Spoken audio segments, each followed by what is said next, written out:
అంటే veg diet prefer చేయాలా లేదా నాన్ వెజ్ డైట్ ప్రిఫర్ చేయాలా? ఈ రెండిట్లో ఏది best? is better. If your food spoils in a box by the end of the day, that is the healthiest food. అసలు red 40 అంటే ఏంటి? ఎఫ్డీ ఎందుకు బ్యాన్ చేస్తుంది? It's impacting gut health. గట్లో లీకీ గట్ సిండ్రోమ్ అని cause చేసి gut leak అవుతూ ఉంటుంది. గట్ లీక్ అవ్వకూడదు. లీక్ అవుతే దాంట్లో బయటకు వెళ్ళిపోయే టాక్సిన్స్ అవన్నీ మళ్ళీ బ్లడ్లోకి వస్తాయి. మన బ్రయన్ జాన్సన్ వచ్చారు కదా ఇండియాకి, వచ్చినప్పుడు హీ మేడ్ అ స్టేట్మెంట్, ఢిల్లీలో ఎయిర్ క్వాలిటీ ఇలా ఉంది, you age by more than 2 to 3 years if you keep exposing to this smoke and air quality. 11 ఏళ్ల నుండి 20 ఏళ్ళ పిల్లలకి అందరికీ టెస్టులు చేయించండి. అందరూ deficient in B, deficient in D, iron deficient. Broiler chicken not good, country chicken organic okay. ఈ chicken లో కూడా బ్రాయిలర్స్ నాట్ ఓకే ఎందుకు? బికాస్ మనకి డైలీ దొరికేవే, మెజారిటీ ఆఫ్ ద పీపుల్ తినేవే బ్రాయిలర్ చికెన్. లక్షల మంది చికెన్ తినాలంటే న్యాచురల్ గా పుడతాయి అవేమన్నా. మండే టు ఫ్రైడే జాబ్ ఉంటుంది, నైట్ అంతా తెలిగేసి ఉంటారు, డే అంతా పడుకుంటారు. సడన్ గా ఈ సాటర్డే సండే వచ్చేసరికి మళ్ళీ నార్మల్ ఉంటారు. ఈ సడన్ షిఫ్ట్ ఏమైనా ఫ్యూచర్ లో ఇంపాక్ట్ చేసే స్కోప్ ఉందా? లాంగ్ టర్మ్ చేస్తున్నారు అంటే డెఫినెట్ గా ఇంపాక్ట్ అయితే అవుతుంది. సో ఈ ట్రాన్సిషన్ టైంలో ఏం చేసుకోవాలి అంటే, ఒక పేషెంట్ ఉన్నారు, ప్రీ డయాబెటిక్ లోనే ఉన్నారు. ఇంకా ఈ పర్టికులర్ ఇండివిజువల్ కి థైరాయిడ్ సబ్ క్లినికల్ గా ఉంది, మెగ్నీషియం డెఫిషియన్సీ ఉంది, B6, B9, B12 డెఫిషియన్సీ ఉన్నాయి, హోమోసిస్టిన్ ఎక్కువ ఉంది, టెస్టోస్టెరాన్ తక్కువ ఉంది, ప్రొలాక్టిన్ ఎక్కువ ఉంది. ఒకసారి అడగండి క్లయింట్ కి ఏం సిమ్టమ్స్ ఉన్నాయో. ఏం లేవు, ఓన్లీ వెయిట్ గెయిన్ అయ్యారు అంతే. ఈ లోపల ప్రాబ్లమ్స్ ఇన్ని ఉన్నాయి. ఇప్పుడు ఇండియా డయాబెటిక్ క్యాపిటల్ అంటున్నామా? ఇండియా అరౌండ్ 212 మిలియన్ కేసెస్ ఉంటే చైనాకు 148 మిలియన్ కేసెస్ ఉన్నాయి. సో ఎలాంటి లైఫ్ స్టైల్ హ్యాబిట్స్ వల్ల ఈ డయాబెటీస్ ఫాస్ట్గా వస్తుంది? ఈ పాడ్కాస్ట్ ముందు వరకు నా మైండ్ సెట్ ఎలా ఉండేదంటే, నేను డైలీ వర్కౌట్ చేస్తున్నాను, డైట్ ఫాలో అవుతున్నాను, ఐమ్ ఆన్ ట్రాక్ అని అనుకునేవాడిని. బట్ ఈ పాడ్కాస్ట్ తర్వాత నా మైండ్ సెట్ కంప్లీట్లీ చేంజ్ అయిపోయింది. జస్ట్ బాగా వర్కౌట్ చేసి డైట్ ఫాలో అయితే మనం హెల్తీగా ఉన్నామని కాదు. డైట్ అండ్ వర్కౌట్ బియాండ్ చాలా థింగ్స్ ఉన్నాయి. ప్రెసెంట్ మన లైఫ్ స్టైల్ మనకే తెలియకుండా మన హెల్త్ ని చాలా ఇంపాక్ట్ చేస్తుంది. జస్ట్ మన లైఫ్ స్టైల్లో తీసుకునే కొన్ని చేంజెస్ వల్ల మనం చాలా హెల్తీ అండ్ హ్యాపీ లైఫ్ ని లీడ్ చేయొచ్చు. ఈ టాపిక్స్ డిస్కస్ చేయడానికి వీ హ్యావ్ డాక్టర్ సమతాతుల్లా గారు, లాంజివిటీ ఎక్స్పర్ట్. హెల్తీగా ఉందాం అనుకునే ప్రతి ఒక్కరికి ఈ పాడ్కాస్ట్. ఎంజాయ్ ఆ టుడేస్ పాడ్కాస్ట్ విత్ డాక్టర్ సమతాతుల్లా గారు ఆన్ తెలుగు కనెక్ట్స్. పాడ్కాస్ట్కి వెళ్లే ముందు నాదొక చిన్న రిక్వెస్ట్. మీరు కానీ మన పాడ్కాస్ట్ నుంచి ఏదైనా నేర్చుకుంటే ప్లీజ్ మన ఛానల్ని సబ్స్క్రైబ్ చేయండి. అండ్ ఈ పర్టికులర్ వీడియో మీకు ఏమైనా వాల్యూ యాడ్ చేస్తే ప్లీజ్ లైక్ చేసి కమెంట్ చేయండి. అండ్ మీలోనే పాడ్కాస్ట్ ఇంట్రెస్ట్ ఉన్న మీ ఫ్రెండ్స్కి ఈ పాడ్కాస్ట్ని షేర్ చేయండి. ఎప్పుడు ఇది కొంచెం కాంట్రవర్షియల్ టాపికే, అంటే వెజ్ డైట్ ప్రిఫర్ చేయాలా లేదా నాన్ వెజ్ డైట్ ప్రిఫర్ చేయాలని. ఈ రెండిట్లో ఏది బెస్ట్? లాంజివిటీకి వచ్చేసరికి ఏది better? Moderation is better.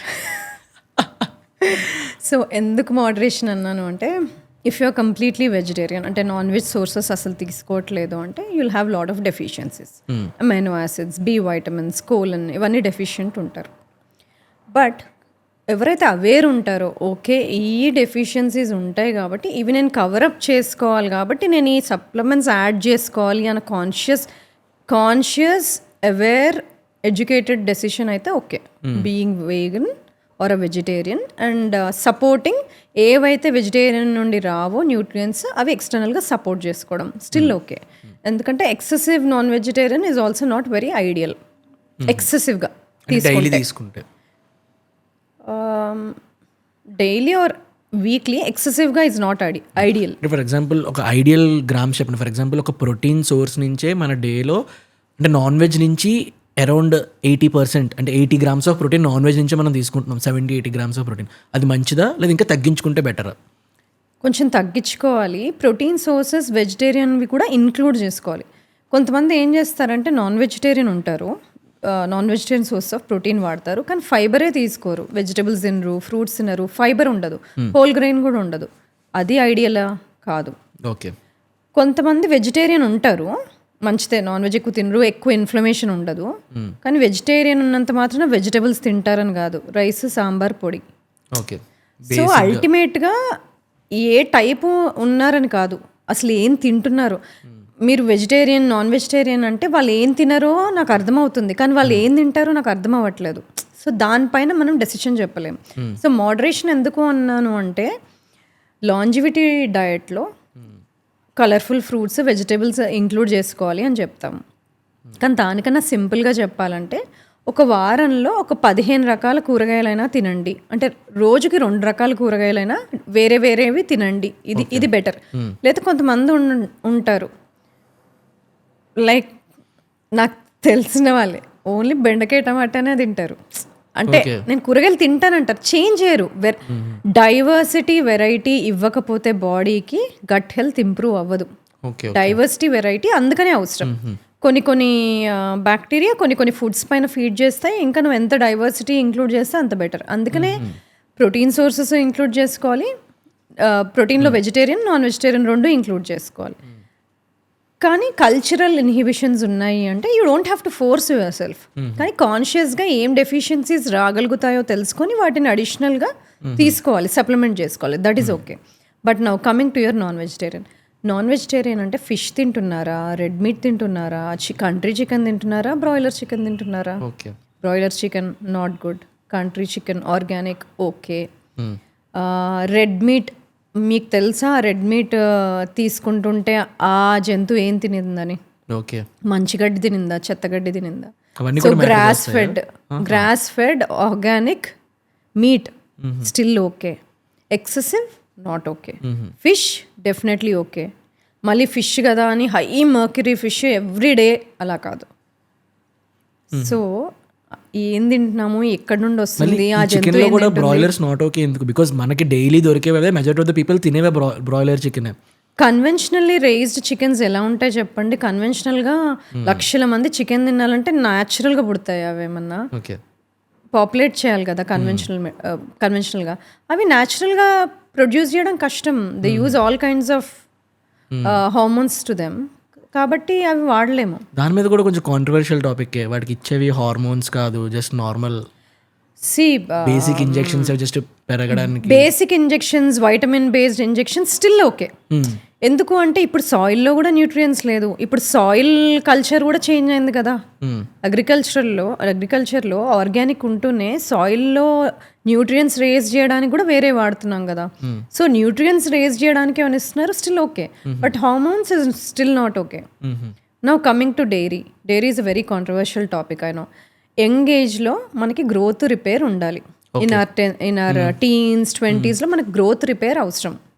Okay, dairy IGF-1 లెవెల్స్ని పెంచుతుంది, దానిలో మంచి ప్రోటీన్ ఉంటుంది, ఆ టైంలో గ్రోత్ బాగుంటుంది. కానీ when we are getting older 40s 50s వెళ్తున్నప్పుడు, మనం ఏజ్ అవుతున్నప్పుడు న్యాచురల్గానే మనం అందరం లో గ్రేడ్ ఇన్ఫ్లమేషన్ క్యారీ చేస్తూ ఉంటాం ఏజ్ పెరుగుతూ ఉంటే. దానికి తోడు ఆ టైంలో డైరీ తీసుకుంటే IGF లెవెల్స్ ఆ టైంలో పెరగడం మంచిది కాదు. 40s 50s టైంలో ఎక్కువ పెరగకూడదు. నార్మల్గా పెరగాలి, దట్ ఈస్ ఓకే. బట్ అతిగా పెరిగితే it will fasten the ageing process.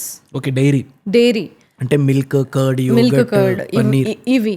So 40s 50s ఆ ఏజ్కి వచ్చినప్పుడు excessive dairy is not good. Excessive dairy also will lead to low grade chronic systemic inflammation. Okay, but మీకు source తెలుసు, ఆ dairy ఎక్కడి నుండి వస్తుందో తెలుసు, ఆ animals only grass fed organic milk అని మీకు తెలిస్తే okay, once in while it doesn't effect. Okay, మీకు కెసిన్ సెన్సిటివిటీ లేదు, లాక్టోస్ సెన్సిటివిటీ లేదు, okay, nobody will stop you. Yeah. So me couple of interviews నేను చూసాను బిఫోర్. సో చాలా సెగ్మెంట్స్లో fundamentals నుంచి అన్ని డీటెయిల్గా ఎక్స్ప్లెయిన్ చేశారు. సో మన పాడ్కాస్ట్లో ఏంటంటే ఆ ఫండమెంటల్స్ దాటి కొంచెం ఏదైనా అడ్వాన్స్డ్ లెవెల్లో మన ఆడియన్స్కి ఎక్స్ప్లెయిన్ చేస్తే it would be helpful. So దీని గురించి నేను రీసెర్చ్ చేయగానే ఒక్క విషయం నాకు చాలా ఎక్సైట్ అనిపించింది ఏంటంటే క్రోనలాజికల్ ఏజ్ వెస్ బయోలాజికల్ ఏజ్ అనేది. అది నాకు ఈ సెగ్మెంట్ రీసెర్చ్ చేసినంత వరకు నాకు అంత తెలీదు. అంటే లైక్ మనం ఎప్పుడు సెలబ్రేట్ చేసుకునే బర్త్డే క్రోనలాజికల్ ఏజ్, మనకు ఒక బయోలాజికల్ ఏజ్ ఉంటుంది మన హెల్త్ పరంగా. అందులో ఇంకో కొంచెం రీసెర్చ్ చేస్తే ఏం తెలిసింది ఏంటంటే ఎవ్రీ ఆర్గన్కి, అంటే లైక్ నోస్కి, ఇయర్స్కి, హార్ట్కి కూడా బయోలాజికల్ ఏజ్ డిఫరెంట్గా ఉంటుందనే సెగ్మెంట్ తెలిసాక చాలా ఎక్సైటింగ్ అనిపించింది. సో దానికోసం మీరు కొంచెం ఎక్స్ప్లెయిన్ చేస్తే. ఇది మాట్లాడుకోవడానికి కొంచెం డిఫికల్ట్గా ఉన్నా ఈజీగా ఒక ఎగ్జాంపుల్ ఇచ్చి చెప్తాను. ఇప్పుడు ఫర్ ఎగ్జాంపుల్ ఒకళ్ళు ఉన్నారు, ఒక 47 years ఉన్న ఆవిడ. అంటే చూస్తే మనం చెప్పొచ్చు కొంచెం ఏజ్ ప్రకారం ఉన్నారు, గెస్ట్ చేస్తుంటాం కదా, చూడగానే వీళ్ళు సుమారు ఒక 45 ఉంటారు, లేదంటే 35 ఉంటారు. కానీ వెళ్ళి అడిగాం కదా, మనకి ఆ హ్యూమన్ ఇంటెలిజెన్స్ ఉంది, చూడగానే మోరల్లెస్ ఈ ఏజ్లో ఉంటారు. కానీ అంతకు మించి హ్యూమన్ ఇంటెలిజెన్స్ ఇంకా పని చేయదు కదా. సో కానీ నెససరీగా మన బాడీ కూడా సేమ్ రేట్లో ఏజ్ అవ్వాలి, క్యాండిల్స్ బ్లో చేసిన ప్రతిసారి ఒక ఇయర్ పెద్దగా అవ్వాలని రూల్ ఏం లేదు. బాడీ స్లోగా ఏజ్ అవ్వచ్చు, ఫాస్ట్గా ఏజ్ అవ్వచ్చు, మనం ఎలా ట్రీట్ చేస్తున్నాం బాడీని అన్న దాన్ని బట్టి. పుట్టుకతో వచ్చిన బాడీని బాగా ట్రీట్ చేస్తే స్లోగా ఏజ్ అవుతాం, లేదు ఎట్లా పడితే అట్లా తినేసాము, ఏం పట్టించుకోలేదు, ఫాస్ట్గా ఏజ్ అవ్వచ్చు. దీన్ని బయోలాజికల్ ఏజ్ అంటాం, అంటే ఇంటర్నల్ బాడీ ఏజ్ ఎలా ఉంది అని. సరే, దానికి ఒక నెంబర్ ఉంటుందా? నెంబర్ ఉంటే ఎలా కనుక్కోవచ్చు? నెంబర్లోనే ఉంటుంది. అది ఎలా వస్తుంది? మన బాడీలో ఉన్న డిఫరెంట్ ఆర్గన్స్, మనం kidney function test, liver function test అని చేసుకుంటుంటాం కదా. ఒక్కొక్క బాడీ పార్ట్కి ఒక్కొక్క టెస్ట్ ఉంటుంది. బ్లడ్ హెల్త్ ఎలా ఉందని తెలుసుకోవాలంటే కంప్లీట్ బ్లడ్ పిక్చర్ అని చేస్తాం. కంప్లీట్ బ్లడ్ పిక్చర్ అని చేస్తాం కదా, సిబిసి, సిఆర్పి అని చూసుంటాం. సో ఇలాంటివి లైక్ బాడీలో inflammation, liver health, kidney health, blood health, ఇలాంటివి ఒక క్యాల్కులేషన్ మెథడ్ ఉంది, లెవైన్ మోర్గన్ ఫార్ములా అంటాం. అంటే బేసికలీ ఇట్ ఈస్, అది ఊరికేం రాలేదు, years of study, years of ageing research వల్ల ఓకే ఈ పారామీటర్స్ చేంజెస్ వల్ల ఇంటర్నల్ ఏజ్ చేంజ్ అవుతుంది అనే ఒక కాన్సెప్ట్ పైన మనకు ఫినోటైపిక్ ఏజ్ అని ఉంది. అవి 9 బ్లడ్ బయోమార్కర్స్తో చేయొచ్చు, 33 బ్లడ్ బయోమార్కర్స్తో చేయొచ్చు, 15తో చేయొచ్చు. ఎక్కువ బ్లడ్ బయోమార్కర్స్ ఉంటే ఎక్కువ అక్యురేట్గా వస్తుంది, తక్కువ ఉన్నా కొంచెం మినిమల్గా వస్తుంది. సో ఫర్ ఎగ్జాంపుల్, ఆ 47 years old పెద్ద ఆవిడ అన్నాం కదా, ఆవిడ చూస్తే ఆవిడ ఓన్లీ 35 ఏళ్ళే ఉన్నారు. అవునా? అంటే మీ క్లయింట్ ఎవరైనా? మా క్లయింట్. సో అది నేనేం చేయలేదండి, వచ్చినప్పుడు ఆవిడ అట్లున్నారు. సో ఆమె లైఫ్ స్టైల్ ఎలా ఉండి ఉంటుంది మీరు చెప్పండి. మంచి డైట్, స్లీప్, ఆ 3 ఆవిడ కరెక్ట్గా చేశారు ఎన్ని రోజులు. అంటే కొత్తగా తెలుసుకొని ఏం చేయలేదు ఆవిడ. అంటే ఆమె అలాగే, ఆమె లైఫ్ స్టైల్ అది. ఆమె లైఫ్ స్టైల్ ఏంటి అంటే మంచిగా హెల్తీగా తింటారు, ఇంట్లో ఉండి బ్యాలెన్స్డ్గా తింటారు, జంక్ ప్యాకెట్స్ అయితే తినరు, యోగా చేసుకుంటారు, ప్రాణాయామం చేసుకుంటారు, రెగ్యులర్గా ఆవిడ స్ట్రెంత్ ట్రైన్ చేసేదంట. ఓకే, ఇలా ఉంది. మళ్ళీ ఎందుకు వచ్చారు మీ దగ్గరికి ఈ క్వశ్చన్ కూడా ఉండొచ్చు. ఇప్పుడు కొత్తగా ఏవో సిమ్టమ్స్ కనిపించాయని వచ్చారు, హెల్త్ మీద ఏవో కొత్త సిమ్టమ్స్ వచ్చాయని వచ్చారు. సో ఇట్ ఈస్ పాసిబుల్ కదా, అంటే తెలిసి చేసినా తెలియక చేసినా ఈ బేసిక్ రూట్స్ మనం అడ్రస్ చేస్తే ఓకే బయోలాజికల్ ఏజ్ మనది స్లో డౌన్ చేసుకోవచ్చు అనే కాన్సెప్ట్. థియరీ కాదు, ఇట్స్ అ రియాలిటీ. సో దానికోసం లక్షలు ఖర్చు పెట్టాలా? ఖర్చు లేకుండానే యంగ్ అయిపోవచ్చు కదా. సో అది. సో ఇక్కడ నాకు ఒక బిగ్ క్వశ్చన్ ఏంటంటే, మీరు చెప్తుంది ఏంటంటే మన క్రోనలాజికల్ ఏజ్కి బయోలాజికల్ అంటే ఏజ్ డిఫరెంట్ ఉంటుంది. మన బయోలాజికల్ ఏజ్ బట్టే మన లైఫ్ ఎక్స్పెక్టెన్సీ రేట్ కానీ, అంటే మనం ఎంతవరకు బతుకుతాం ఏంటనేది డిపెండ్ అయ్యి ఉంటుంది. సో ఇక్కడ నాకు వచ్చిన క్వశ్చన్ ఏంటంటే, ఈ క్రోనలాజికల్ ఏజ్ని బయోలాజికల్ ఏజ్కి తగ్గించుకునేలాగా ఏ ఏజ్ నుంచి వర్కౌట్ చేయొచ్చు? అంటే ఎంతవరకు, ఫర్ ఎగ్జాంపుల్ ఒక 50 years ప్లస్ వచ్చిన వాళ్ళు కూడా స్టార్ట్ చేస్తే వాళ్ళు బయోలాజికల్ ఏజ్ డిక్రీజ్ చేసుకోవడానికి అవుతుందా? ఒక నార్మల్ 30 years వాళ్ళకి మాత్రమే అవుతుందా? లేదా ఆల్రెడీ డిసీజెస్, మనకు షుగర్ ఉంది, బీపీ ఉంది, ఇవన్నీ ఉన్నాయి, వీళ్ళు కూడా వాళ్ళ బయోలాజికల్ ఏజ్ని తగ్గించుకునే స్కోప్ ఉందా? ఏ డిసీజ్ ఉన్నా లేకపోయినా ఎవరైనా చేయొచ్చు. ఏజ్ అంటే మనకున్న డిసీజెస్కి ఈ బయోలాజికల్ ఏజ్కి సంబంధం లేదు. డిసీజెస్ ఉంటే మేబీ స్లోగా చేంజెస్ వస్తాయేమో, డిసీజెస్ లేకపోతే ఫాస్ట్గా చేంజెస్ వస్తాయి. But there will be some change, ఏదైనా చేంజ్ ఉంటుంది. ఇంతకుముందు ఇంకో క్వశ్చన్ అడిగారు కదా, డిఫరెంట్ ఆర్గన్స్ ఏంటి డిఫరెంట్గా ఏజ్ అవుతాయా అంటే ఏంటి? మన ఆర్గన్స్ డిఫరెంట్ ఫంక్షన్ ఉంటుంది కదా. లివర్ ఫంక్షన్ ఏంటి, వచ్చే బాడీలో ఫుడ్ని, టాక్సిన్స్ని డీటాక్సిఫై చేయాలి. హార్ట్ ఏమో పంప్ చేయాలి, ఫంక్షనల్ కెపాసిటీ ఉంది. అలాగా స్కిన్ అండ్ గట్లో రెన్యూవల్ ఎక్కువ జరుగుతుంది, అంటే కొత్త సెల్స్ ఎక్కువ రీజనరేట్ అవుతూ ఉంటాయి స్కిన్లో, గట్లో. సో అన్నీ డిఫరెంట్గా ఎందుకు ఏజ్ అవుతాయంటే ఒక్కొక్క ఆర్గన్ అది చేసే పని వల్ల. సో స్కిన్ గట్ ఎక్కువ రీజనరేట్ అవుతాయి కాబట్టి అవి తొందరగా ఏజ్ అవ్వచ్చు. హార్ట్, కిడ్నీ అవి లాంగ్ టర్మ్ డ్యామేజ్ని అక్యుములేట్ చేస్తాయి. So long term stresses, oxidative stress అదంతా బిల్డప్ అయ్యి తర్వాత చేంజెస్ వస్తాయి. లివర్లో రీజనరేషన్ బాగుంటుంది కాబట్టి నువ్వు ఏవైనా మంచి ఫుడ్ ఇచ్చినప్పుడు, లివర్ని సపోర్ట్ చేసే ఫుడ్స్ ఇచ్చినప్పుడు తొందరగా లివర్కి వచ్చిన ఎర్లీ ప్రాబ్లమ్స్ అన్నీ తొందరగా రివర్స్ అవుతాయి. సో అలాగా ఆర్గన్స్ చేసే ఒక డిఫరెంట్ పని వల్ల అవి డిఫరెంట్ పేజ్లో ఏజ్ అవుతూ ఉంటాయి అనమాట. అందుకే మన స్కిన్ ఫస్ట్ తెలిసిపోతుంది, అందుకే చూడగానే స్కిన్లో ఫస్ట్ తెలుస్తుంది. అందుకే ఇప్పుడు గట్లో కూడా తెలుస్తుంది కదా, ఏది ప్రాబ్లం ఉన్నా ఇది నా గట్ హెల్త్ ఇష్యూ, నా స్కిన్ పాడైపోయింది, ఇదంతా ప్రతి ఇష్యూ స్టార్ట్ అయింది గట్లో అనేది మనం మాట్లాడుకున్నాం. ఇప్పుడు ఫర్ ఎగ్జాంపుల్ మన ఇయర్స్కి, నోస్కి, అంటే లైక్ కొంతమందికి సెన్సెస్ పోతాయి, కొంతమందికి అర్లీ ఏజ్లోనే చెవుడు వచ్చేస్తుంది. అది కూడా మనం తీసుకునే లైఫ్ స్టైల్ ఫస్ట్ నుంచి, ఈ హెల్త్, తీసుకునే డైట్, దీని మీద డిపెండ్ అయి ఉంటుందా? కొంచెం ఒక 10 to 15% జెనెటిక్. ఓకే. అంటే పుట్టినప్పటి నుండి కదా స్టోరీ స్టార్ట్ అయ్యేది, ఎలా పుట్టావు ఏంటి అని. సో అక్కడ 10-15% అక్కడ తెచ్చుకుంటాం కొంచెం మనం. ఇద్దరు పేరెంట్స్ నుండి మనం పుట్టిన విధానం బట్టి, వెజనల్ డెలివరీ అయిందా, C-సెక్షన్ అయిందా, అక్కడ నుండి స్టార్ట్ అవుతుంది మన హెల్త్ ఎలా ఉండబోతుందా. దాని తర్వాత ఓకే మన చిన్నప్పుడు మనకు వచ్చిన ఇన్ఫెక్షన్స్, మనం తీసుకున్న ఫుడ్స్ దానివల్ల. తర్వాత ఇంకా మనం ఎలా మెయింటైన్ చేసాం లైఫ్ స్టైల్, మంచి ఫుడ్ ఇచ్చామా లేకపోతే ఎక్కువ ప్రాసెస్డ్ ఫుడ్స్ తీసుకున్నామా, అసలు స్లీప్, స్ట్రెస్, ఇవన్నీ దీని గురించి డీటెయిల్గా మాట్లాడదాం. మీరు ఇందాక నాకు ఇది చెప్పారు కదా, ఇప్పుడు మన పేరెంట్స్ నుంచి కొంచెం వస్తుంది. ఇప్పుడు ఫర్ ఎగ్జాంపుల్ మనం చాలామందికి అబ్జర్వ్ చేస్తే చాలామంది ఫాదర్స్కి వాళ్ళ యాన్సిస్టర్స్కి హార్ట్ స్ట్రోక్స్ వస్తే, హార్ట్ ప్రాబ్లమ్స్ ఉన్నాయని అంటే వాళ్ళకి పక్కా వచ్చేస్తుందని ఫిక్స్ అయిపోతుంటారు. మనం చూస్తున్నాం కూడా అలాగా. అంటే 10% ఉన్నది, ఇప్పుడు అది 90%, 100% అయ్యి ఆ ప్రాబ్లం ఫేస్ చేయడానికి రీజన్ ఏమై ఉంటుంది? ఫస్ట్ థింగ్ ఫర్ ఎగ్జాంపుల్ కొంతమందిలో ఎంజైమ్ అబ్రేషన్స్ ఉంటాయి. అంటే కొన్ని ఎంజైమ్స్ కొంచెం వేరేగా పనిచేయడం వల్ల హెవీ వర్కౌట్స్ కొంతమందికి సూట్ అవ్వు. హెవీ వర్కౌట్ చేసినప్పుడు body cannot tolerate and suddenly it may stop working. అది ప్రతి ఏజ్లో అవుతుంది అంటే maybe not. That is also, దానికి కూడా ఒక ట్రిగర్ ఉండాలి. గన్ లోడ్ అయినా ట్రిగర్ ఉండాలి కదా. సో ఆ ట్రిగర్ స్ట్రెస్ అయి ఉండొచ్చు, డీహైడ్రేషన్ అయి ఉండొచ్చు, lifestyle habits like smoking or alcohol ఉండొచ్చు. So it could be any of this. So ఇలా మన లైఫ్ స్టైల్ ఈవెంట్ దానికి హెల్ప్ అవ్వాలి. సో ఫస్ట్ థింగ్, ఎప్పుడైనా మన లైఫ్లో ఎలాంటి ప్రాబ్లమ్స్ ఉన్నాయి, మన బాడీకి ఏ డిసీజెస్ ఉన్నాయి మనం చెప్పలేము. అంటే ఫర్ ఎగ్జాంపుల్ పేరెంట్స్ నుంచి వచ్చిన 10% అయినా అదే ఏ కండిషన్లో ఉంది, ఏ రేషియోలో ఉందో మనకు తెలియలేదు. ఇప్పుడు దాని గురించి మాట్లాడితేనే మనకు ఇప్పుడు బాగా రీసెంట్గా వైరల్ అవుతున్న టాపిక్ ఏంటంటే లాంజివిటీ, యాంటీ ఏజింగ్. అసలు నాకు లాంజివిటీకి యాంటీ ఏజింగ్కి డిఫరెన్స్ ఫస్ట్ తెలియదు, రెండు ఒకటే అనుకున్నాను. ఈ పాడ్కాస్ట్ కోసం మీనింగ్ చూస్తే అప్పుడు క్లారిటీ వచ్చింది. అంటే లాంజివిటీ వేరు, యాంటీ ఏజింగ్ వేరు. మీరు కొంచెం ఎక్స్ప్లెయిన్ చేస్తే రెండింటికి ఏంటి డిఫరెన్స్ అని. So let me talk about longevity medicine. డాక్టర్ని అడుగుతున్నారు కాబట్టి ఇది ముందు లేదు.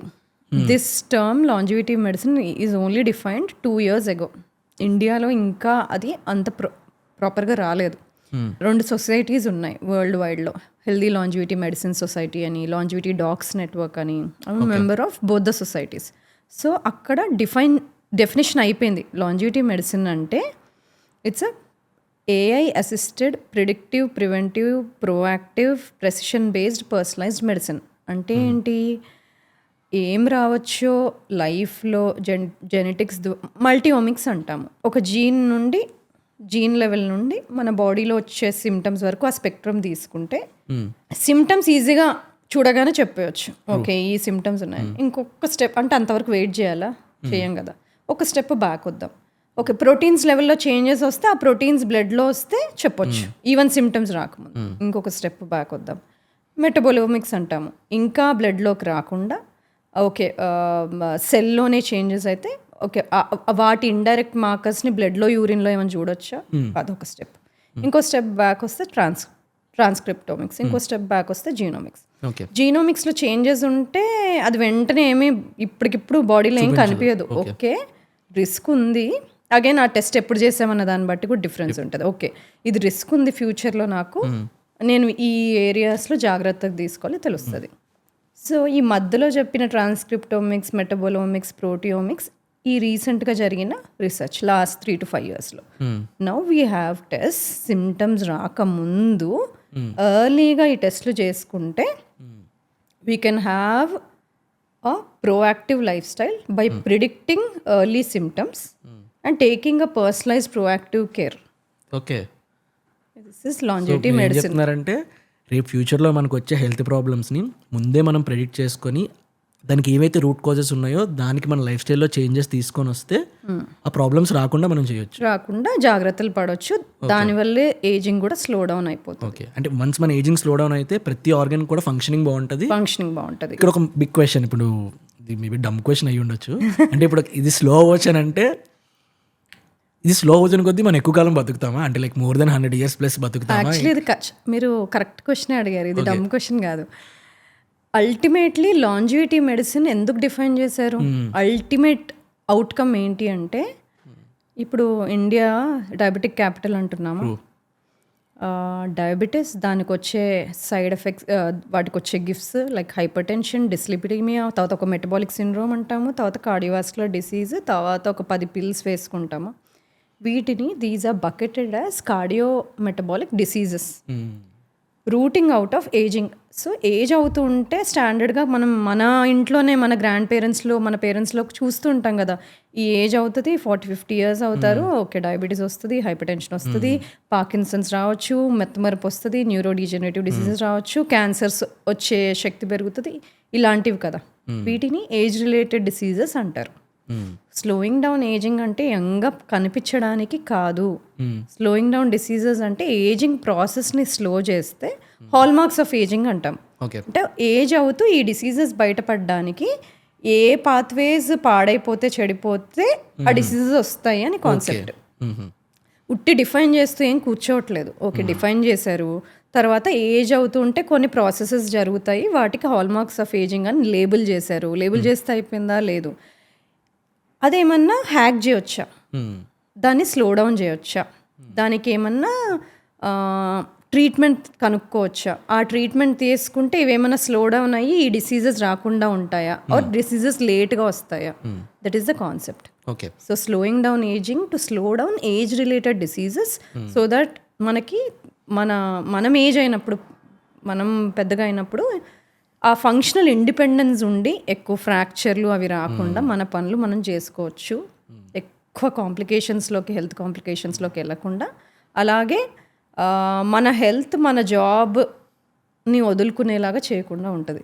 ఇందాక మనం మాట్లాడుతున్నప్పుడు యూ సెడ్ గ్లోబల్లో ఇండియా టాప్ ఉంది డయాబెటీస్లో. Like India around 212 million cases ఉంటే చైనాకు 148 మిలియన్ కేసెస్ ఉన్నాయి.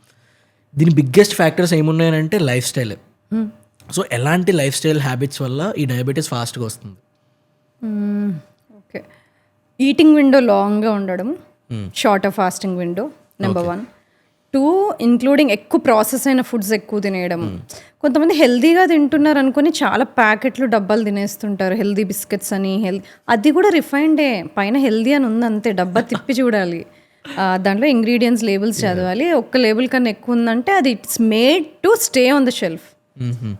ప్రిజర్వేటివ్స్, ఎడిటివ్స్, ఎమల్సిఫైయర్స్ వేయకుండా ఒక ఫుడ్ని ఒక డబ్బాలో కంటైన్ చేయడం ఇంపాసిబుల్.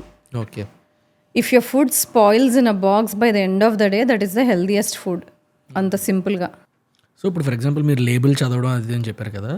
ఫర్ ఎగ్జాంపుల్ ఇఫ్ మీరు ఎడ్యుకేట్ చేయాలంటే పీపుల్ లేబుల్స్ చదవాలని, ఎలా ఫస్ట్ లేబుల్స్లో ఏం చూడాలి, ఏం చూడకూడదు, ఏముంటే అవాయిడ్ చేయొచ్చు, ఇంగ్రీడియంట్స్ ఎన్ని ఉంటే అవాయిడ్ చేయాలి, అలా. యాడెడ్ షుగర్ నో, మైదా నో, మీరు కావాలనుకున్న ప్రోడక్ట్ ఫస్ట్ నేమ్ కాదు నో, 5 కన్నా ఎక్కువ ఇంగ్రీడియంట్స్ ఉన్నాయి నో, ఆ వర్డ్స్ మీకు తెలీదు నో, ఐఎన్ఎస్ ఇలాంటివి 470, 406 ఇలాంటివి no, INS 233 no, colouring agents no, ఇలాంటివి ఇలాంటి అంటే ఓన్లీ ఇలా.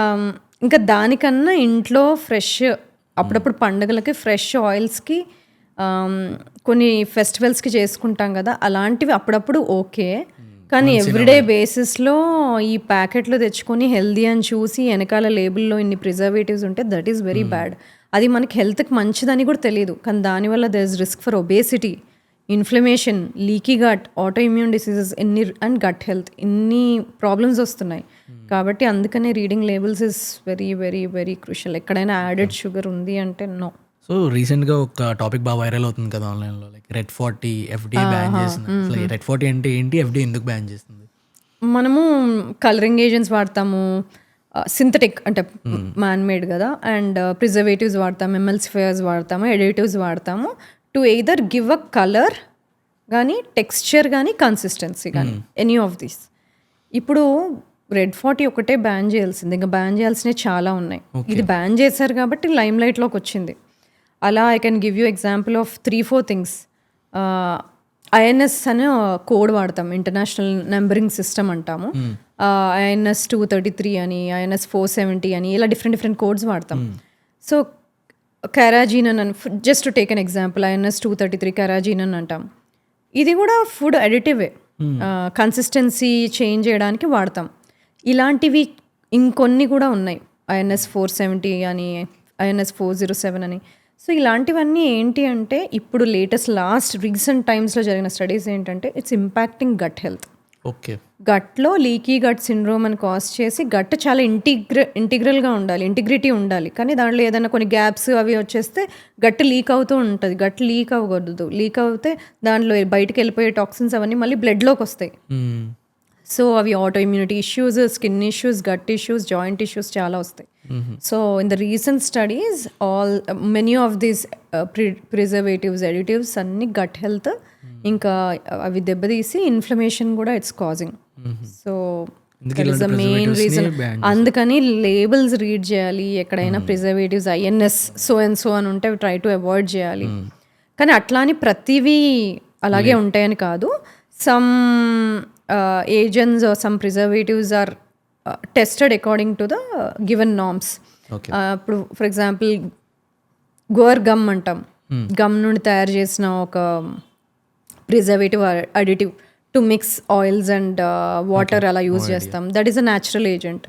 సో అలా కొన్ని న్యాచురల్ ఏజెంట్స్ కూడా ఉన్నాయి. సో ఏదైనా ఈజీగా స్పాయిల్ అవ్వకుండా చాలా రోజులు ఉంటుంది అంటే దాన్ని అవాయిడ్ చేయండి. సింపుల్. ఇంట్లో హోమ్ కుక్డ్వి తొందర స్పాయిల్ అవుతాయి. అఫ్ కోర్స్ రిఫ్రిజిరేట్ చేసి తింటాం, అది వేరే విషయం. కానీ but otherwise so increased fast eating window, ఇలా గంటలు మనలా కూర్చోవడం, ఇలాగా frequent movement throughout the day movement తగ్గిపోయి ఎక్కువ sedentary, where it's nearly like we're smoking now without smoking also. Sedentary behaviour is also like smoking thing. And thinking that we're eating more whole foods, తెలియకుండానే processed foods, తెలియకుండా రెండు. We're eating more processed foods with more foods containing labels we don't even know how to read. And apart from that, not exercising. There's so many people who do not exercise. And top of that, topmost thing అందరం చేయాల్సింది 30 రాగానే, ఇప్పుడు 30 కూడా కాదు 25 రాగానే strength training start చేయాలి. We should do it.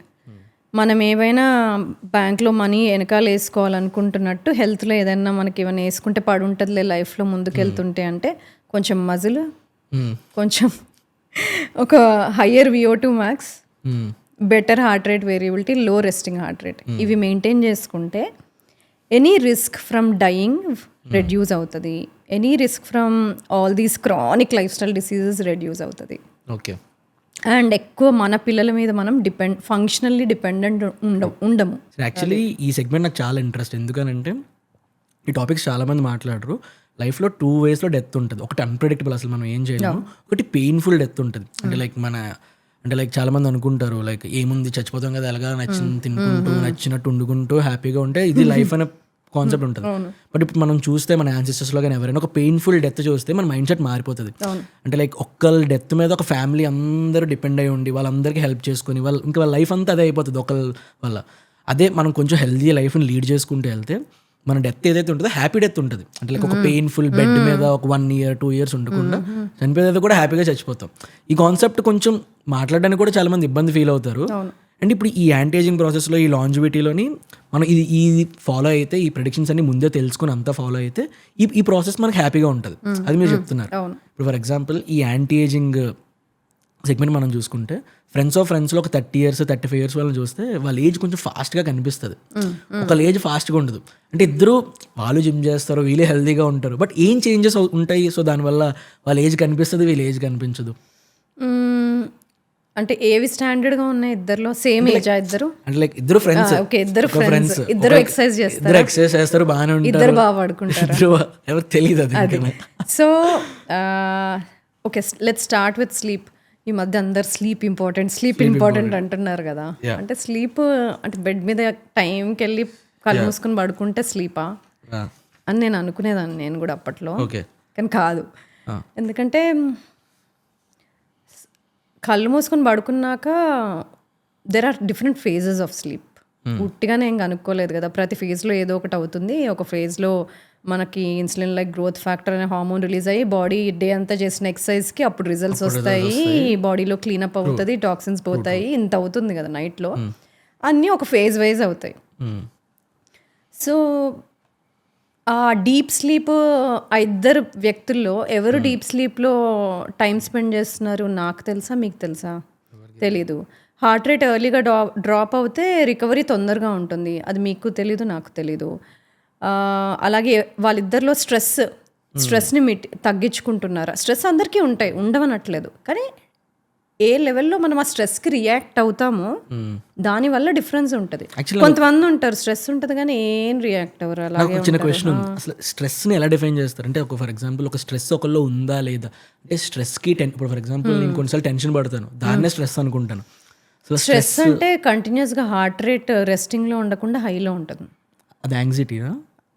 అది anxiety కూడా స్ట్రెస్. ఓకే. ఇంకోటి మనం జస్ట్ ఇలా కూర్చొని ఉంటాం అనిపిస్తుంది, ఏం యాంగ్జైటీ ఉండదు, ట్రెమర్స్ ఉండదు. సిమ్టమ్స్ ఎలా ఉంటాయి చెప్పండి? స్ట్రెస్ఫుల్గా ఫీల్ అవ్వడం అంటే ఎప్పుడు ఆలోచిస్తూనే ఉండడం, సింపాథెటిక్ డామినెన్స్ అంటారు. ఓకే. మనకి ఆటోనామిక్ నర్వస్ సిస్టమ్ అని ఒకటి ఉంటుంది, which will help body temperature కానీ, రెస్పిరేషన్ కానీ, డైజెషన్ కానీ బ్యాలెన్స్ చేయడానికి ఆటోనామిక్ నర్వస్ సిస్టమ్ అని ఉంటుంది. దాంట్లో సింపాథెటిక్, పారాసింపాథెటిక్ అంటాము. రెండు బ్యాలెన్స్లో ఉండాలి. ఇప్పుడు కొంతమందికి టెస్ట్ చేస్తేనేమో సింపాథెటిక్ డామినెన్స్లో ఉంటారు, కొంతమంది ఏమో పారాసింపాథెటిక్ డామినెన్స్లో ఉంటారు. కొంచెం పారాసింపాథెటిక్ డామినెన్స్లో ఉండే వాళ్ళకి బెనిఫిట్ ఎక్కువ. ఎందుకు అంటే సింపాథెటిక్ సిస్టమ్ ఏం చేస్తుంది, ఇప్పుడు మీకు ఎమర్జెన్సీ వచ్చింది ఇంట్లో, మీరు ఇలాగే స్లోగా ఇలా లేసి వెళ్తారా? పరిగెడతారు. అవును. ఎందుకంటే నీడ్, అది బాడీకి తెలుసు, అది అలా రియాక్ట్ అవ్వాలి. రెస్ట్ ఆఫ్ ద టైం కూడా అలాగే ఉంటున్నాం. అది ఎలా తెలియాలి? నోటిఫికేషన్ వచ్చిందని వెంటనే 5 నిమిషాలకు ఫోన్ చూసుకోవడము, లేదంటే ఏదో జరిగిపోయినట్టు ఊరికే ల్యాప్టాప్ ఓపెన్ చేసి క్లోజ్ చేసేయడము. సో ఇలాంటివి అంటే waiting for something to happen, waiting for a notification it self is a stressful thing. ఇవి మైక్రో డోసెస్ ఆఫ్ స్ట్రెస్ అంటాము. లేదండి నాకు అస్సలు ఏం స్ట్రెస్ లేదు, అసలు నేను హ్యాపీగా వర్క్కి వెళ్తాను వస్తాను, చూస్తే ఎప్పుడు వెయిటింగ్ ఫర్ సంథింగ్ లాగా ఉంటారు. డోర్ వచ్చారు నాక్ చేస్తారేమో అన్నట్టు, లేకపోతే నోటిఫికేషన్ ఏమైనా వచ్చేస్తుందేమో అన్నట్టు. నోటిఫికేషన్ అవసరమే లేకుండా పోయింది, అది రాకుండానే చూసేస్తాం కదా. సో ఇవన్నీ కూడా మైక్రో డోసెస్ ఆఫ్ స్ట్రెస్ కదా. ప్రతిసారి to that action there is a reaction.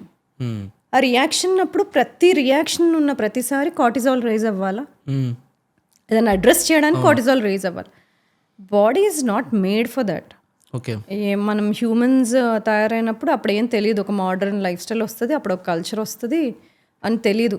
ఆకలి వేసినప్పుడు చంపేయాలి, తినేయాలి, హంటర్ గ్యాదరర్ మెథడ్ కదా. అలా that's how it has started. ఆకలి వేసినప్పుడు కావాల్సినంత ఎనర్జీ వచ్చి హంట్ చేయాలి, తర్వాత హంట్ చేసి తిన్న తర్వాత ఇంకేం పనిలేదు, రిలాక్స్ అయిపోవాలి. అలా ఉండే humans we're not made for today. But things have changed, అందుకనే డిసీజెస్ పెరిగాయి.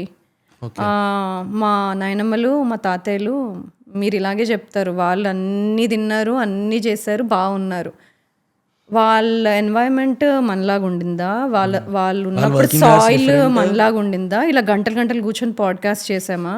గంటలు మా తాతయ్య గారు చెప్తారు, మా దగ్గర ఊరు నుంచి చార్మినార్ వరకు నేను సైకిల్ పైన వెళ్ళి వచ్చేవాడిని రోజు అని. అది అసలు అబౌట్ సో మెనీ కిలోమీటర్స్. అది సో మనం ఏమన్నా చేస్తున్నామా? నార్మల్. అది మనము సైక్లింగ్ చేసేదే గొప్ప. సైకిల్ కొంటే అది ఇంటి ముందే ఉంటుంది, అది వాడము. మళ్ళీ దానికి అంటే మళ్ళీ మంచి సైకిల్స్ కొంటాం, మేడ్ ఫర్ సర్టెన్ రోడ్, ఆ పాత్, అవుట్డోర్ బైకింగ్ ఇవన్నీ మళ్ళీ. సో మనం కరెక్ట్గా చేయట్లేదు కదా. To complain also. ఎందుకు డిసీజెస్ పెరుగుతున్నాయంటే సెడెంటరీగా ఉంటున్నాము, మోర్ గ్యాడ్జెట్స్. అప్పుడంటే సాయంకాలం ఇంటికి రాగానే మన వాళ్ళు తాతయ్యలు వాళ్ళంతా చక్కగా స్నానం చేసేసి తినేసి అట్లా బయట సరదాగా అందరితో కూర్చొని తర్వాత వెళ్ళి పడుకునేవాళ్ళు. వారానికి ఒక సినిమా చూసేవాళ్ళేమో. ఇప్పుడు మనం గంటకో సినిమాలాగా అయిపోయింది ఫోన్లో. సో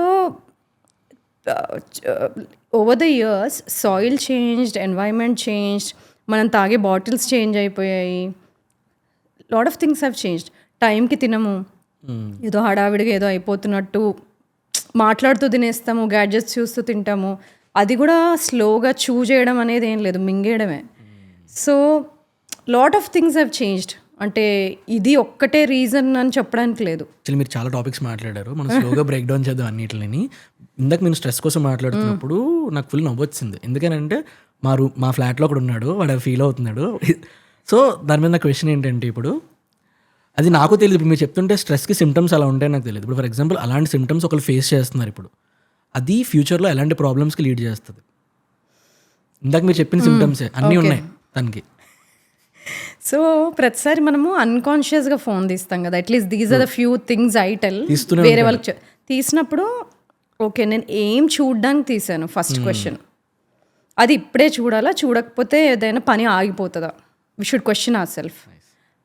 అనుకోకుండా అప్పటికి ఒక యాప్లోకి వెళ్ళిపోయాం అనుకోండి, నేను ఫోన్ చేసింది ఈ యాప్ చూడ్డానికైనా, ఇలాంటి ఒక 3 questions అడిగితే most of the times we close phone again. మనకు తర్వాత అవసరం లేకుండానే తీసాము, నేను కావాల్సిన యాప్ ఇది కాదు.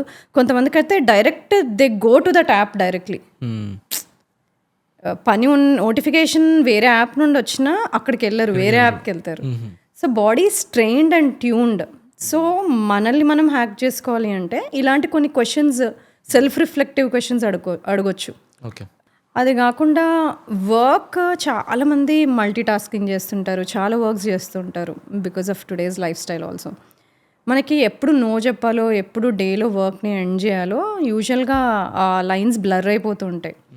ఇంటికి వెళ్ళినా పని చేయడము, లేకపోతే పని దగ్గరే ఆగిపోవడము, ఇది చేద్దాము, ఇంటికి మెల్లగా వెళ్దాము. So there is no break. Wind down అనేది, వైండ్ డౌన్ ప్రాసెస్ ఉండాలి స్లీప్కి.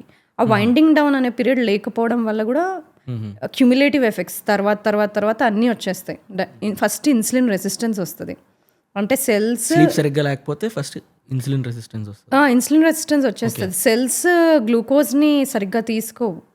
మీరు మంచిగా పడుకున్న రోజు నెక్స్ట్ డే హెల్దీ ఫుడ్ తినదానికి, మంచిగా పడుకోని రోజు నెక్స్ట్ డే హెల్దీ ఫుడ్ తినడానికి డిఫరెన్స్ ఉంటుంది. ఒకవేళ మీరు సీజిఎం కనుక వేసుకొని ఉంటే ఇవాళ నిద్ర సరిగ్గా పోకుండా రేపు మంచి హెల్దీ ఫుడ్డే తినండి. ఆ రోజుకి హెల్దీగా పడుకున్న రోజుకి డిఫరెన్స్ ఉంటుంది, స్పైక్ ఎక్కువ ఉంటుంది మంచి ఫుడ్ తిన్నా, నిద్ర మంచిగా లేని next day.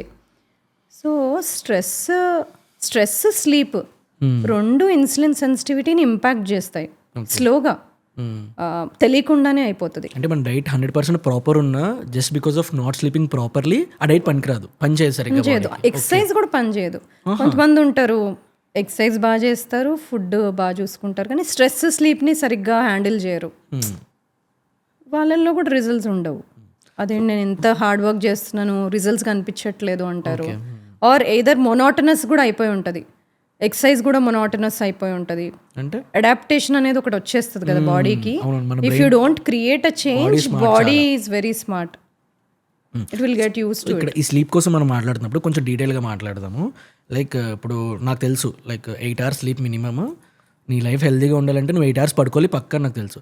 But because of my schedules వల్ల నాకు అవ్వదు, డైలీ 8 hours పడుకోవడానికి అవ్వదు. ఒకరోజు బాగుంటే 10 hours పడుకుంటాం, పని ఏం లేదు అని అంటే. బట్ సమ్టైమ్స్ 6 hours 7 hours మాత్రమే పడుకోవాల్సి వస్తుంది, కొన్నిసార్లు 5 hours. అండ్ ఇంకొకటి ఏంటంటే స్లీప్ విషయంలో అందరూ ఏం చెప్తారంటే డైలీ సేమ్ టైంలో పడుకోవాలి. అంటే నైట్ 10కి పడుకుంటున్నాం అంటే ఈరోజు డైలీ సేమ్ అదే టైంలో పడుకోవాలి. జస్ట్ ఇలా పడుకోకపోవడం వల్ల మీరు చెప్తున్నప్పుడు చాలా ప్రాబ్లమ్స్ వస్తాయి, మనకేమీ లైఫ్ స్టైల్ బెటర్ అవ్వదు, మనకేమీ క్లారిటీ రాదు. ఇలాంటి ప్రాబ్లమ్స్ ఉన్నోళ్ళు ఏం చేయాలి అంటే, ఇప్పుడు స్లీప్ ప్రాబ్లమ్ తక్కువ అవర్స్ ఉన్నాయి పడుకోవడానికి, అంటే లైక్ ఇప్పుడు ఇలా తక్కువ అవర్స్ ఉన్నాయి బట్ మేనేజ్ అయిపోతుంది నెక్స్ట్ డే, పెద్ద కష్టం అనిపించట్లేదు. ఇప్పుడు మేనేజ్ అయిపోతుంది, తర్వాత ప్రాబ్లమ్స్ స్టార్ట్ అవుతాయి. సో తర్వాత నాకు ప్రాబ్లమ్స్ వద్దు అనుకుంటే ఈ రోజు నుండి పడుకోవడం స్టార్ట్ చేయాలి. 7 to 8 hours. Okay, minimum 7 to 8 hours. Minimum 7 to 8 hours పడుకోవాలి. లేదు నేను తర్వాత ప్రాబ్లమ్స్ చూసుకుంటాను, ఈరోజు నేను చేసేది చేసుకుంటాను అంటే అలా చేసేవాళ్ళు చాలా మంది ఉన్నారు. కానీ ఆ ప్రాబ్లమ్స్ అన్ని 40s లో చూస్తారు. బాడీకి ఎర్లీ తర్వాత రావాల్సిన డిసీజెస్ చాలా ఎర్లీగా వచ్చేయడము. ఇంకా విమెన్లో అయితే అది ఇంకా డిఫరెంట్గా ఉంటుంది. Stress and lack of sleep అది డైరెక్ట్గా ఇమ్యూన్ సిస్టమ్ పైన యాక్ట్ చేసి వాళ్ళలో ఆటో ఇమ్యూనిటీ అనేది రావడము, ఆటో ఇమ్యూన్ డిసీజెస్ రావడం, అదంతా ఒక పెద్ద వెరీ ఇంట్రికేట్ ప్రాబ్లం. సో ఇప్పుడు ఈ నార్మల్ స్లీప్, ఇప్పుడు నేను డైలీ 7 hours పడుకుంటాను, 8 hours పడుకుంటాను. సమ్ టైమ్స్ అలారం కన్నా ముందు లెగడం కానీ, అలారం ఆపి తర్వాత లెగడం కానీ, చాలా డిస్టర్బ్డ్ స్లీప్ ఉంటుంది. మార్నింగ్ ఫస్ట్ 1 hour ఎవరితో మాట్లాడాలనిపించదు, ఆ డే అంతా కూడా కొంచెం అంత యాక్టివ్నెస్ ఉంటుంది, చిరాగ్గా ఉంటుంది. అది ల్యాక్ ఆఫ్ క్వాలిటీ స్లీప్ వలన. అంటే లైక్ మన స్లీప్ క్వాలిటీని ఎలా చెక్ చేసుకోవాలి? స్లీప్ క్వాలిటీని చెక్ చేసుకోవాలి అంటే స్లీప్ ట్రాకరే వేసుకోవాలి. వేరే ఆప్షన్ ఏం లేదు, వేరే ఆప్షన్ లేదు. కానీ ఆ వేరియబుల్ వేసుకోకుండా కూడా చేంజెస్ ఏమైనా చేసుకోవచ్చు అంటే చేసుకోవచ్చు. లైక్ ముందు రోజు పడుకునే ముందు ఒక 2 hours ముందే గ్యాడ్జెట్స్ చూడకపోవడము, లేదు లైట్ బ్లూ లైట్ తగ్గించుకోవాలి, దానికోసం ఇప్పుడు బ్లూ లైట్ బ్లాకింగ్ గ్లాసెస్ కూడా వచ్చినాయి, red light. Or change your phone or laptop into red colour filter, ఆటోమేటిక్గా it will block blue light. ఇలాంటివి కూడా చేయొచ్చు. అంటే అట్లా నైట్ వర్క్ చూడమని చెప్పట్లేదు. ఎప్పుడైనా వర్క్ అలా ఉంది అంటే ఇంకోటి 7 తర్వాత అలా చేంజ్ చేసేయచ్చు, ఫిల్టర్ని చేంజ్ చేయొచ్చు. ఆటోమేటిక్గా మనకే చూడాలనిపించదు, అంత రెడ్గా కనిపిస్తుంది. సో ఆ అర్జ్ని ఆపేసుకుంటే ఆ కలర్ చేంజ్ చేయడం సరిపోతుంది. రెడ్లో పెట్టేస్తే మనకే చూడాలనిపించదు, అవసరం ఉన్నాయి చూస్తాం, లేదంటే పక్కన పెడతాం. So that is one thing. Second thing, core body temperature తగ్గాలి డీప్ స్లీప్లోకి వెళ్ళాలంటే. దానికి ఏం చేయాలి? 2-3 hours ముందు తినాలి. జస్ట్ తిన్న వెంటనే పడుకోవడానికి వెళ్తే డైజెస్టివ్ సిస్టమ్ బిజీగా ఉంటుంది కదా, అది డైజెస్ట్ చేయడానికి కోర్ బాడీ టెంపరేచర్ తగ్గదు. అప్పుడు అంతా ఎనర్జీ బ్లడ్ అంతా డైవర్టెడ్ ఉంటుంది కదా. సో ఆ వర్క్ అయిపోవాలి, డైజెషన్ కూడా అయిపోవాలి పడుకునేసరికి. సో అది. అండ్ కోర్ బాడీ టెంపరేచర్ తగ్గాలి అంటే వార్మ్ షవర్స్ తీసుకోవాలి, so that all the blood will move towards peripheries. అంటే బ్లడ్ సెంట్రల్లో ఉండి స్కిన్కి వస్తుంది, అప్పుడు కోర్ బాడీ టెంపరేచర్ తగ్గుతుంది. అలాగే రూమ్ కూడా డార్క్గా పెట్టుకోవాలి, కర్టన్ ఓపెన్ ఉంటే లైట్ కూడా రాకుండా పెట్టుకుంటే will go in to deep sleep. ఇంకోటి రూమ్ టెంపరేచర్ తక్కువ పెట్టుకోవాలి, ఎంత తక్కువ ఉంటే బెటర్. అకార్డింగ్ టు స్టడీస్ అయితే 22 degrees ఉండాలి. లేదు మనకి 22 degrees ఒక ఛాన్స్ లేదంటే ఎంత లో వెళ్తే అంత. మళ్ళీ ఇట్లా చెప్పారు కదా నాకు 22 లేదు, ఎలా అంటే 23, 24 ఆల్సో ఓకే, ఎంత కుదిరితే అంత. సో ఇలాంటి చేంజెస్ రెగ్యులర్ బేసిస్లో చేస్తూ పోతే పొద్దున్న లేవగానే సన్లైట్ చూడడం వెంటనే within first half an hour. So అప్పుడు ఏమవుతుందంటే బాడీ ట్రైన్ అవుతుంది. మనం వేరియబుల్ వేసుకొని ట్రాక్ చేయకపోయినా కూడా జరగాల్సిన చేంజెస్ జరుగుతూ ఉంటాయి, కానీ you'll know it after few days తర్వాత తెలుస్తుంది. నెక్స్ట్ డేలో వర్క్లో ఎంత స్మార్ట్గా, ఎంత ప్రొడక్టివ్గా ఉంటున్నాము, థాట్స్ ఎలా నడుస్తున్నాయి, యాక్టివ్గా ఉంటున్నామా, అవి డిఫరెన్సెస్ తెలిసిపోతాయి ఈ స్లీప్ వల్ల ఇలా చేసుకుంటే. ఫర్ ఎగ్జాంపుల్ నాకు ఇంకొక డౌట్ ఉంది ఇందులో, అసలు మర్చిపోయిన, అది ఇంటరప్ట్ చేశాను నేను. ఫర్ ఎగ్జాంపుల్ మీరు ఇందాక నైట్ చెప్పారు కదా, ఒక 2 hours బిఫోర్ మనం ఫుడ్ తినేది అని. ఇప్పుడు కొంతమంది డేలో ప్రోటీన్ ఇంటేక్ తీసుకోలేదని చెప్పి ఆ ప్రోటీన్ ఇంటేక్ని ఫుల్ఫిల్ చేయడానికి నైట్ టైం తీసుకుంటారు, అది 2 hours డైజెస్ట్ అవ్వదు. అప్పుడు కూడా మన స్లీప్ని ఏమైనా ఇంపాక్ట్ చేసే ఛాన్స్ ఉంటుందా? డెఫినెట్లీ వేరే ట్రాకర్ వేసుకొని చూడండి, హార్ట్ రేట్ ఎప్పుడు డ్రాప్ అవుతుంది చూడండి. పడుకున్న 3 hours డ్రాప్ అయితే ఓకే, ఇంకా లేట్గా డ్రాప్ అవుతుందంటే ఇట్ ఈస్ టేకింగ్ టైం. అలాంటప్పుడు ఆ డిన్నర్ టైంని ఇంకా ఎర్లీగా షిఫ్ట్ చేసుకోవాలి. లేదంటే వాట్ ఎవర్ హెవీగా కార్బ్స్ కానీ ప్రోటీన్ కానీ తినేది ఉంటే ఇంకొంచెం ఎర్లియర్ పార్ట్ ఆఫ్ ద డేలో తీసుకోవాలి. లాస్ట్ మీల్ లైట్గా పెట్టుకోవాలి. సో ఇప్పుడు మీరు ఇందాక చెప్తున్నట్టు ఇప్పుడు ఈ వేరియబుల్స్ కోసం మనం మాట్లాడుతున్నాము. ఈ వేరియబుల్స్ ఏవి కూడా FDA అప్రూవ్డ్ కాదు. మెజారిటీ ఆఫ్ ద వేరియబుల్స్ మార్కెట్లో ఉన్నవి ఏవి FDA అప్రూవ్డ్ కాదు. బట్ చాలా మంది ఆ వేరియబుల్స్ వేసుకొని అవి ఇచ్చే రిజల్ట్స్ మీద చాలా డిపెండ్ అయి ఉంటున్నారు, ఓవర్ డిపెండ్ అయిపోతున్నారు. అంటే లైక్ వాళ్ళు స్లీప్ బాగుందని, వాళ్ళు హెల్తీగా ఉన్నామని జస్ట్ ఆ మెట్రిక్స్ చూసి. దానివల్ల ఫ్యూచర్లో యాంగ్జైటీకి చాలా పెద్ద ప్రాబ్లం ఉంటుంది, అంటే సడన్గా ఒకసారి ఏమైనా తెలియగానే. సో అలాంటప్పుడు మనం వేరియబుల్స్ మీద డిపెండ్ అవ్వడం ఎంతవరకు కరెక్ట్? యాంగ్జైటీ ఉన్న వాళ్ళు వేసుకోకూడదు వేరియబుల్స్. అసలు యాంగ్జైటీ ఉంటే వేసుకోకూడదు, అవసరం లేదు. ఈ చేంజెస్ చేసుకోండి, లైఫ్ స్టైల్లోనే చేంజెస్ చూడండి. ఫోకస్ ఎలా ఉంది, వర్క్ ఎలా ఉంది, ప్రొడక్టివిటీ ఎలా ఉంది, డే టైంలో నిద్ర వస్తుందా, ఇలాంటివి చూడొచ్చు. అందరూ కంపల్సరీగా వేరియబుల్స్ వేసుకోవాలని లేదు. స్మార్ట్గా అంటే స్మార్ట్ డివైస్ని కూడా స్మార్ట్గా వాడాలండి. మనం దానికి స్లేవ్ అయిపోవడం కాదు. లైక్ దాంట్లో మెట్రిక్స్ చూస్తాం కదా వేరియబుల్ ఉన్నప్పుడు, ప్రతిరోజు మెట్రిక్ చూడాల్సిన అవసరం లేదు. చేంజ్ అవుతే కొంచెం చేంజ్ అవుతుందేమో అంతే. ఎవ్రీ వీక్లీ ఒకసారి ఒక మండే రిపోర్ట్, ట్రెండ్స్ వీక్కి చేంజ్ అవుతుందా, ట్రెండ్ ఇంప్రూవ్ అవుతుందా, మీ డే టు డే చేసే new changes you keep doing, better changes చేస్తూ పోవాలి. ట్రెండ్స్ ఎలా ఇంప్రూవ్ అవుతున్నాయో చూడాలి. యాంగ్జైటీ లేని వాళ్ళైనా ఇంత చేస్తే చాలు. కానీ if you're going to the core where, లేదు నేను ప్రతిరోజు చేసే చిన్న మార్పును కూడా చూస్తాను, కానీ అది only for particular study or something, దానివల్ల నేనేమి ఎగ్జైట్ అవ్వను, ఎఫెక్ట్ అవ్వను అంటే దట్ ఈస్ ఫైన్. బట్ అలా ఎవ్రీడే మెట్రిక్స్ చూడాల్సిన అవసరం కూడా లేదు. ఇప్పుడు మనం ఈ లైఫ్ స్టైల్ చేంజెస్ దీనికోసం మాట్లాడుతున్నప్పుడు ఈ లాంజివిటీ డైట్ ఎలా ఉంటుంది, అసలు బ్లూ ప్రింట్ ఎలా ఉంటుంది? ఇప్పుడు మీరు లాంజివిటీ ఎక్స్పర్ట్ కాబట్టి మాకు బ్రేక్ డౌన్ చేయండి పార్ట్ వైజ్ స్టార్టింగ్ నుంచి. లాంజివిటీ డయట్ అన్నారు కాబట్టి, లాంజివిటీ అనేది ఒక లైఫ్ స్టైల్ అవ్వాలి. Diet is a very wrong word. ఎవరైనా వెంటనే ఏదైనా హ్యాబిట్ చేంజ్ చేశారనుకోండి, డీప్ ఫ్రైడ్ ఫుడ్ సడన్గా సపోజ్ తినడం మానేసారు, ఏంటి డైట్ చేస్తున్నావా అంటారు. These are healthy habits. Healthy habits ఎప్పుడూ షార్ట్ మెథడ్ ఉండదు. It's not a crash course or a crash method. So diet అనేది, జిమ్మింగ్ అనేది ఏంటి, జిమ్ చేస్తున్నావా అదే ఒక వర్బ్ లాగా అయిపోయింది. So longevity should be a lifestyle but not a crash course thing or anything. So longevity diet ఎలా ఉండాలి? నెంబర్ 1 షుగర్స్ అంటే టేబుల్ షుగర్ నుండి, ఫ్రక్టోజ్ నుండి, high GI high glycemic index ఉండే ఫ్రూట్స్లో కూడా షుగర్ ఉంటుంది. సో అన్నీ ఎలిమినేట్ చేయాలా? కాదు. Table sugar first, yes. High fructose corn syrup very much, and everything which ends with OSC and OL, ఇలాంటివన్నీ షుగర్స్ కూడా ఇట్ ఇంపాక్ట్స్ ఏజింగ్ ప్రాసెస్ కానీ, ఇన్సులిన్ సెన్సిటివిటీని కానీ ఇంపాక్ట్ చేస్తాయి. ఈ what about stevia, monk fruit alternatives లో తీసుకుంటారు. ఈ ఆల్టర్నేటివ్ స్టివియా, మంక్ ఫ్రూట్కే ఎక్కువ సైడ్ ఎఫెక్ట్స్ లేవు, or in fact there is no data showing that it has side effects. Okay. కానీ ప్యూరిటీ ఆఫ్ ద ప్రోడక్ట్ కొనుక్కునేటప్పుడు చూసుకోవాలి. ఇప్పుడు చాలా వాళ్ళు మంక్ ఫ్రూట్ ఎక్స్ట్రాక్ట్ చేస్తారు, స్టివియా ఎక్స్ట్రాక్ట్ చాలా ఉన్నాయి కదా మార్కెట్లో. చూసుకొని కొనుక్కోవాలి. వెనకాల లేబుల్ రీడ్ చేసి యాడెడ్ ఇంకేమైనా ఉన్నాయా, లేబుల్ ఒకటి చెప్తుంది, వెనకాల రీడ్ చేస్తే ఒకటి ఉంటుంది, చూసుకోవాలి. దీస్ 2 ఆర్ బెటర్ ఆల్టర్నేటివ్స్ తీసుకోవాలనుకున్నప్పుడు. కంప్లీట్ నాకు లాంజివిటీ బ్లూ ప్రింట్ ఎలా so that is about lifestyle, ఏమేం చేయాలి, ఏమేం చేయకూడదు, దట్ ఈస్ అబౌట్ షుగర్. ఇంకోటి ఏంటంటే we should know 2 pathways, very very important for longevity. ఒకటి mTOR ఇన్హిబిట్ అవ్వాలి, ఒకటి AMPకి యాక్టివేట్ అవ్వాలి. సో బేసికలీ mTOR ఇన్హిబిట్ అవ్వాలి అంటే ఎక్సెస్ ప్రోటీన్ కూడా తీసుకోకూడదు, బ్యాలెన్స్డ్గా తీసుకోవాలి. బ్యాలెన్స్ అంటే ఏంటి? ఏ ప్రోటీన్ డెఫిషియన్సీ రాకుండా ఉండాలంటే ఒక వ్యక్తికి కనీసం 0.8 g/kg తీసుకోవాలి. నార్మల్ పర్సన్ డైలీ లివింగ్ కోసము ఏ డెఫిషియన్సీ రాకుండా ఉండాలంటే అంత. లేదు, లాంజివిటీ బెనిఫిట్స్ ఉండాలంటే at least 1.2 to 1.6 g/kg body weight తీసుకోవాలి. 1.6 వరకు తీసుకోవచ్చు. 1.2 to 1.6 g/kg body weight, depending on your lifestyle, light activity, your athletic, or what you do for your job, మీ డే టు డే యాక్టివిటీ ఎలా ఉంటుంది అన్న దాన్ని బట్టి. That is about so mTOR ఇన్హిబిటెడే ఉండాలి, ఓవర్ ప్రోటీన్ ఇంటేక్ తీసుకోకూడదు.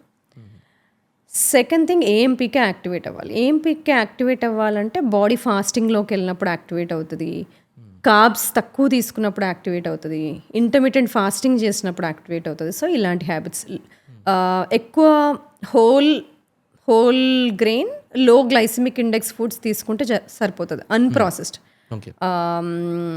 అంటే అన్ని రకాల పప్పులు మనం తినాలి. ఓన్లీ అందరు పప్పు అంటే ఎర్రపప్పు, పెసరపప్పు ఇలాగే అనుకుంటారు కదా, but we can sprout all the dals, green dal కానీ అలాగా. సో స్ప్రౌట్ చేసినప్పుడు మనకి ప్లాంట్స్ ఆర్ వెరీ స్మార్ట్. చాలా వరకు ప్లాంట్స్లో, సీడ్స్లో, నట్స్లో యాంటీ న్యూట్రియంట్స్ ఉంటాయి. అంటే చెట్టు తనని తను ప్రొటెక్ట్ చేసుకోవడానికి అలాంటివి కొన్ని చేసి పెట్టుకుంటుంది అనమాట. ఆ యాంటీ న్యూట్రియంట్స్ మనకు మంచిది కాదు, అందుకని మనము దాన్ని హ్యాక్ చేయడానికి నానబెట్టి లేకపోతే స్ప్రౌట్ చేసి అలాంటివి మనము చేయొచ్చు. చియా సీడ్స్ డైరెక్ట్ గా తినకూడదు, వాటర్ లో సోక్ చేసి. సో అది బాదం సోక్ చేస్తారు, అందుకని యాంటీ న్యూట్రియంట్స్ తీసేయడానికి ఆ పీల్లో. లేదంటే స్ప్రౌట్ చేస్తాము లెగ్యూమ్స్ని, యాంటీ న్యూట్రియంట్స్ తీసేయడానికి, డైజెషన్ బెటర్గా అవ్వడానికి, ఇలాంటివన్నీ. So that is about protein and carbs. So అందుకని ఏ లాంజివిటీ డయట్ తీసుకున్నా కార్బ్స్ దాంట్లో లో ఉంటాయి. ఒకవేళ రైస్ ఉన్నా తక్కువ portion only towards lunch time, not dinner. కుదిరినంత వరకు గ్రెయిన్ని డిన్నర్కి అవాయిడ్ చేసుకోవడం బెటర్. ఎందుకంటే మీరే అన్నారు కదా, గ్రెయిన్ ఎంతైనా కానీ ఎర్లీగా తిన్నా it will take longer time to digest. So that is one thing. And intermediate fasting I know చాలా కాంట్రవర్షియల్ టాపిక్ లాగా తయారైంది, ఎందుకంటే అందరూ జనరలైజ్ చేసేసారు. అంటే అందరికి ఇంటర్మీడియట్ ఫాస్టింగ్ అంటే ఎలా ఉంటుందో చెప్పండి. అంటే so for some people it could B 12:12, they do well, fine. కొంతమందికి ఇట్ కుడ్ బి 14:10, కొంతమందికి ఇట్ కుడ్ బి 16:8, కొంతమందికి it is 20:4. They meal only 1 meal a day, and ఆ 1 meal తిన్న వాళ్ళు కూడా బాగానే ఉంటారు. అఫ్ కోర్స్ మళ్ళీ దానికి వేరే ఇష్యూస్ ఉంటాయి. 1 meal తిన్నప్పుడు అన్ని న్యూట్రియంట్స్ రావు, కాబట్టి వాళ్ళు ఎక్కువ సప్లిమెంట్స్ వేసుకుంటారు. 2 meals తినే వాళ్ళు కొంచెం తక్కువ సప్లిమెంట్స్ వేసుకుంటారు. 3 meals తినే వాళ్ళు ఇంకొంచెం తక్కువ సప్లిమెంట్స్ వేసుకుంటారు. బట్ మోర్ ఆర్ లెస్ ఇలాగా. మళ్ళీ సో బిల్డప్ చేసుకోవచ్చు ప్రతి వాళ్ళు వాళ్ళకి తగ్గట్టు బిల్డప్ చేసుకోవచ్చు. 12 hours తో స్టార్ట్ చేసి 13, 14 అలా ఇంక్రీజ్ స్టెప్ వైజ్ ఒక్కొక్కసారి చేసుకోవాలి. కానీ మెన్లోను విమెన్లోను ఎఫెక్ట్స్ డిఫరెంట్గా ఉంటాయి. మెన్లో హార్మోనల్ వేరియేషన్స్ ఎక్కువ ఉండవు కాబట్టి విమెన్లో హార్మోనల్ వేరియేషన్స్ ఎక్కువ ఉంటాయి కాబట్టి ఫాస్టింగ్ కూడా బాడీకి ఒక చిన్న రకం స్ట్రెస్సరే. ఎనీథింగ్ ఒక స్మాల్ డోస్లో ఇచ్చినప్పుడు స్ట్రెస్ లాగా body will repair or regenerate. దీన్ని హార్మిసిస్ అంటాం. సో హార్మిటిక్ ఎఫెక్ట్ ఉండాలి అంటే స్మాల్ డోస్లోనే ఇవ్వాలి. అందుకని స్మాల్ చేంజెసే చేయాలి, స్లోగా స్టార్ట్ చేయాలి, లో డోసెస్ ఆఫ్ స్ట్రెస్సే ఇవ్వాలి. ఫాస్టింగ్ హార్మిటిక్ స్ట్రెస్సే, ఎక్సర్సైజ్ హార్మిటిక్ స్ట్రెస్సే, స్ట్రెస్డ్ ఫుడ్స్ తినడము హార్మిటిక్ స్ట్రెస్సే. స్ట్రెస్డ్ ఫుడ్స్ అంటే రంగుల ఫ్రూట్స్, వెజిటబుల్స్.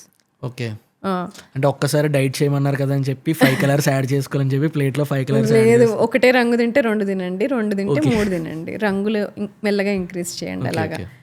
సో సడన్గా ఇది మిస్టేక్ చేస్తూ ఉంటారు. అన్నీ తినాలన్నారు, నేను అన్నీ స్టార్ట్ చేశాను, డైజెస్ట్ అవ్వట్లేదు. సో ఎస్, అన్నీ సడన్గా సిగ్నిఫికెంట్ చేంజెస్ చేయకూడదు. Slow adaptation is crucial. Okay. Next, foremost important thing part of longevity lifestyle is reduce the toxins you give to your body. మనం బాడీలోకి తీసుకునే పదార్థాలు కానీ, ఒంటి మీద వాడుకునే పదార్థాలు కానీ, లేకపోతే ఇంటి చుట్టూ వాడేవి కానీ, క్లీనింగ్ ప్రోడక్ట్స్ కానీ ఏవైనా టాక్సిన్ ఫ్రీగా ఉండేలాగా చూసుకోవాలి. అంటే ఎలాగా? స్కిన్ క్రీమ్ వాడుతున్నారు, టూ మెనీ కెమికల్ ప్రోడక్ట్స్ ఉండకుండా క్లీన్ ప్రోడక్ట్స్ వాడడం better.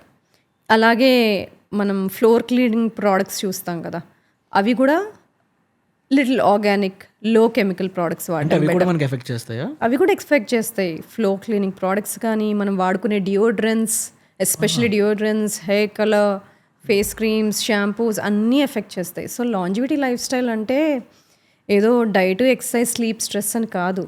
What you expose your body to.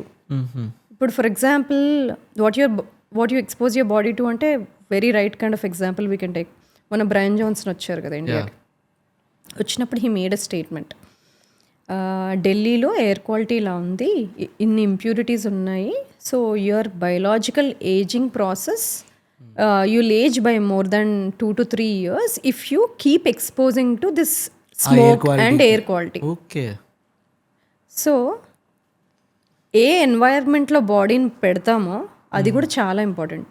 Okay. So toxins తక్కువ ఉండేలాగా బాడీని చూసుకోవడము, అలాగే ఆ టాక్సిక్ స్ట్రెస్సర్స్కి ఒకవేళ ఎక్స్పోజ్ అయినా బాడీ దాన్ని బాగా ట్యాకిల్ చేసేలాగా యాంటీ ఆక్సిడెంట్ రిచ్ ఫుడ్స్ ఎక్కువ తీసుకోవడము, లేదు లివర్ని సపోర్ట్ చేసే ఫుడ్స్ ఎక్కువ తీసుకోవడము, ఇలాంటివన్నీ కూడా చేయాలి in longevity lifestyle. Examples చెప్పండి యాంటీ ఆక్సిడెంట్స్ రిచ్ ఫుడ్స్కి. So antioxidant rich foods అంటే ఏంటి? లైకోపిన్, రెస్వెరాట్రాల్, అంటే గ్రేప్స్, టొమాటోస్, క్రూసిఫెరస్ వెజిటేబుల్స్ ఏమో. క్రూసిఫెరస్ అంటే మన క్యాబేజ్, కాలీఫ్లవర్ ఇలాంటివి లివర్ని సపోర్ట్ చేయడానికి. లివర్లో 2 ఫేజెస్ ఆర్ పాత్వేస్ ఉంటాయి టాక్సిన్స్ని బాడీలో నుండి ఎలిమినేట్ చేయడానికి. లివర్ చాలా స్ట్రాటజిక్గా phase 1, phase 2 అని ఉంటుంది. phase 1లో ఒక ఇంటర్మీడియరీస్ తయారవుతాయి, మళ్ళీ phase 2లో ఆ ఇంటర్మీడియరీస్ బయటికి వెళ్ళిపోతాయి త్రూ ఫీసెస్ కానీ, త్రూ యూరిన్ కానీ. సో ఇలా వెళ్ళడానికి లివర్కి ఏం సపోర్ట్ కావాలి? బి వైటమిన్స్ కావాలి, సి వైటమిన్ కావాలి, NH-cysteine కావాలి, అమైనో యాసిడ్స్ కావాలి. ఇవన్నీ ఉంటే ఈ 2 పాత్వేస్ బాగా వెళ్తాయి. ఈ అమైనో యాసిడ్స్ ఇవన్నీ ఎక్కడ నుండి రావాలి? మనం తీసుకునే ఫుడ్స్ నుంచి రావాలి.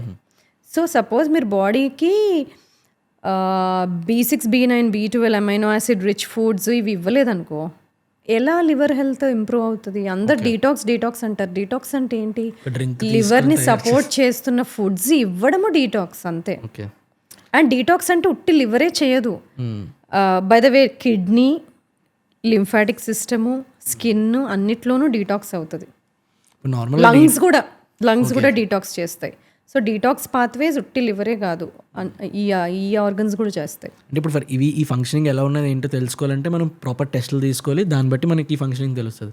బట్ రీల్స్ లో మనం ఏం చూస్తాం అంటే డీటాక్స్ అంటే ఒక గ్లాస్ డ్రింక్ తాగితే సెట్ అయిపోతుంది. డీటాక్స్ అంటే ఈ టాక్సిన్స్ కి ఎక్స్పోజ్ అవ్వకపోవడం కూడా. ఒకవేళ ఎక్స్పోజ్ అవుతే, ఒకవేళ ఎయిర్ క్వాలిటీ బాగాలేని చోటుకి వెళ్ళారు, మాస్క్ వేసుకోవడము, లేదు టాక్సిన్స్ మనం అంతా మాట్లాడి లాంజివిటీ లైఫ్ స్టైల్ అని మాట్లాడి full chemical rich shampoos, creams వాడాము అంటే it is not. Okay. Use indoor plants like this which give oxygen. So all these is a part of longevity lifestyle. ఏదో అది once in a while ఫ్యాన్సీగా చేసి, అంటే ఇవాళ కరెక్ట్గా పడుకొని రేపు స్లీప్ని కట్ డౌన్ చేసి ఎల్లుండి నేను స్లీప్ని కవర్ చేస్తా, అది కాదు. ఎవ్రీ డే ఇచ్చే changes which will support your health so that it will stay the way it has to. So ఇందాక మీరు బ్రెయిన్ జాన్సన్ కోసం మాట్లాడుతున్నప్పుడు చాలా మంది ఆడియన్స్కి ఒక డౌట్ వచ్చి ఉంటుంది, ఎవరు అతను ఏంటని. నేను చెప్పాలంటే తన హెల్త్ని ప్రయారిటీ చేసుకోవడం కోసం యాంటీ ఏజింగ్ ప్రాసెస్ కోసం $2 million ఖర్చు పెట్టాడు, అంటే 16 to 17 crores. ఇందులో నా క్వశ్చన్ ఏంటంటే, యాంటీ ఏజింగ్కి మనం అన్ని కోట్లు ఖర్చు పెట్టాలా? ఓకే, మీరు ఇంతకుముందు అన్నారు కదా యాంటీ ఏజింగ్ లాంజివిటీకి డిఫరెన్స్ ఏంటి అని. లాంజివిటీ అంటే celebrating ageing but aiming for functional independence at every stage of life and to live optimally. అంటే ప్రతి బర్త్డే చేసుకుంటున్న సంవత్సరం లాస్ట్ సంవత్సరం కన్నా బెటర్గా హెల్దీగా ఉండాలి, ఏజ్ అవుతున్న కొద్దీ ఫంక్షనల్లీ ఇండిపెండెంట్ ఉండాలి. ఇది అంటే డోంట్ జస్ట్ సర్వైవ్, థ్రైవ్ అంటాం. ఏదో బతకడం కోసం బతుకుతున్నాం కాదు, బాగా హెల్దీగా బతుకు. Longevity is all about celebrating ageing gracefully. అందరూ అంటారు ఏంటది ఏజింగ్ గ్రేస్ఫుల్లీ అంటే, basically not worrying so much about external factors but taking care of respecting and taking care of the body. ఇప్పుడు తను project blue print spendings $2 million అంటే అసలు ఏం చేస్తారు అతను what he did N:1 trial అంటాం కదా, అంటే నేను కొన్ని మార్పులు చేసుకొని ఆ మార్పులు బాడీలో ఎలా రియాక్షన్స్ వస్తున్నాయి, బాడీలో ఎలా చేంజెస్ వస్తున్నాయి, అది ప్రతి minute to minute, hour to hour, days, months, years record చేస్తే 3 years ఒక డేటా వచ్చింది బ్రయన్ జాన్సన్కి. ఎక్కడి నుండి అయితే తను మొదలుపెట్టాడో ఇప్పుడు ఎక్కడికి రీచ్ అయ్యాడో, నేను బెటర్ అయ్యాను అని చెప్పడానికి ఆయన కలెక్ట్ చేసుకున్న హెల్త్ డేటాని ప్రొజెక్ట్ చేశారు. సో ఇప్పుడు తను ఎవ్రీ ఇయర్ తక్కువ ఏజ్ అవుతున్నాడు. అంటే మనము ఎవ్రీ ఇయర్ బర్త్డే సెలబ్రేట్ చేసినప్పుడు 1 year ఓల్డర్ అంటాం కదా, అది టేకెన్, ఇంకేం లేదు. బర్న్ చేసే క్యాండిల్ అంటే 1 year older. He's ageing at a rate of some 0.6 per year. Birthday blow చేసిన 6 months ఏజ్ అవుతున్నాడు, 6 to 7 months ఏజ్ అవుతున్నాడు. సో ఇది ఎలా తెలిసింది? This is the recording or health data collection. ఉట్టి సింపుల్ బ్లడ్ బయోమార్కర్స్ వల్ల వస్తుంది అంటే కాదు, ఇంకొంచెం ఇన్ డీటెయిల్ వెళ్ళాలి. అంటే చేంజెస్ అంత డీటెయిల్లోకి వెళ్ళాలంటే జీన్స్ వరకు వెళ్ళాలి. సో ఇంతకుముందు మనం డిస్కస్ చేస్తూ వచ్చాం కదా, చాలా ఎర్లీగా చేంజెస్ చేయాలి అంటే బ్లడ్ నుండి, సీరం నుండి DNA చుట్టూ ఉండే మార్పుల్ని చెక్ చేస్తే దాన్ని ఎపిజెనెటిక్ చేంజెస్ అంటాం. We have epigenetic test now. Okay, first change ఇక్కడ మొదలైతే ఇది ఇక్కడ నుండి ఇక్కడ రీచ్ అవ్వడానికి టైం పడుతుంది. సో ఇక్కడ ఉన్నప్పుడే మనం చేంజెస్ కనుక్కుంటే అన్ని చేంజెస్ చేసుకోవచ్చు అనే concept. So his epigenetic changes also he is measuring and he is recording on a leader board. Rejuvenation Olympics అంటాం కదా, అంటే ఒకరినొకరం ఛాలెంజ్ కాదు, ఒకరినొకరిని ఇన్స్పైర్ చేస్తూ నీ డేటా నా డేటా అందరిది ఒక దగ్గర ఉండి ఒక లీడర్షిప్ బోర్డ్ పైన ఎవరు ఏ రేట్లో ఏజ్ అవుతున్నారు అనేది చూడడం. అబ్బా, దానికి $2 million ఖర్చు పెట్టాల్సిన అవసరం లేదు. If you see the top is not Bryan Johnson. అవునా? Okay. There is elderly lady 64 years, ఏమీ హార్డిన్సన్ అనుకుంటాను. తనది హిస్టరీ చూస్తే తనేం స్పెండ్ చేయరు, తను సింపుల్ లైఫ్ స్టైల్ ఫాలో అవుతారు. అంటే దీని నుంచి మనం నేర్చుకోవాల్సింది ఏంటి? Okay, longevity life style lead చేసుకోవాలి అంటే మిలియన్స్ ఆఫ్ డాలర్స్ ఖర్చు పెట్టాల్సిన అవసరం ఏమీ లేదు అని. బట్ అలాగని బ్రయన్ జాన్సన్ ఏం మిస్టేక్ చేశాడు అని కాదు.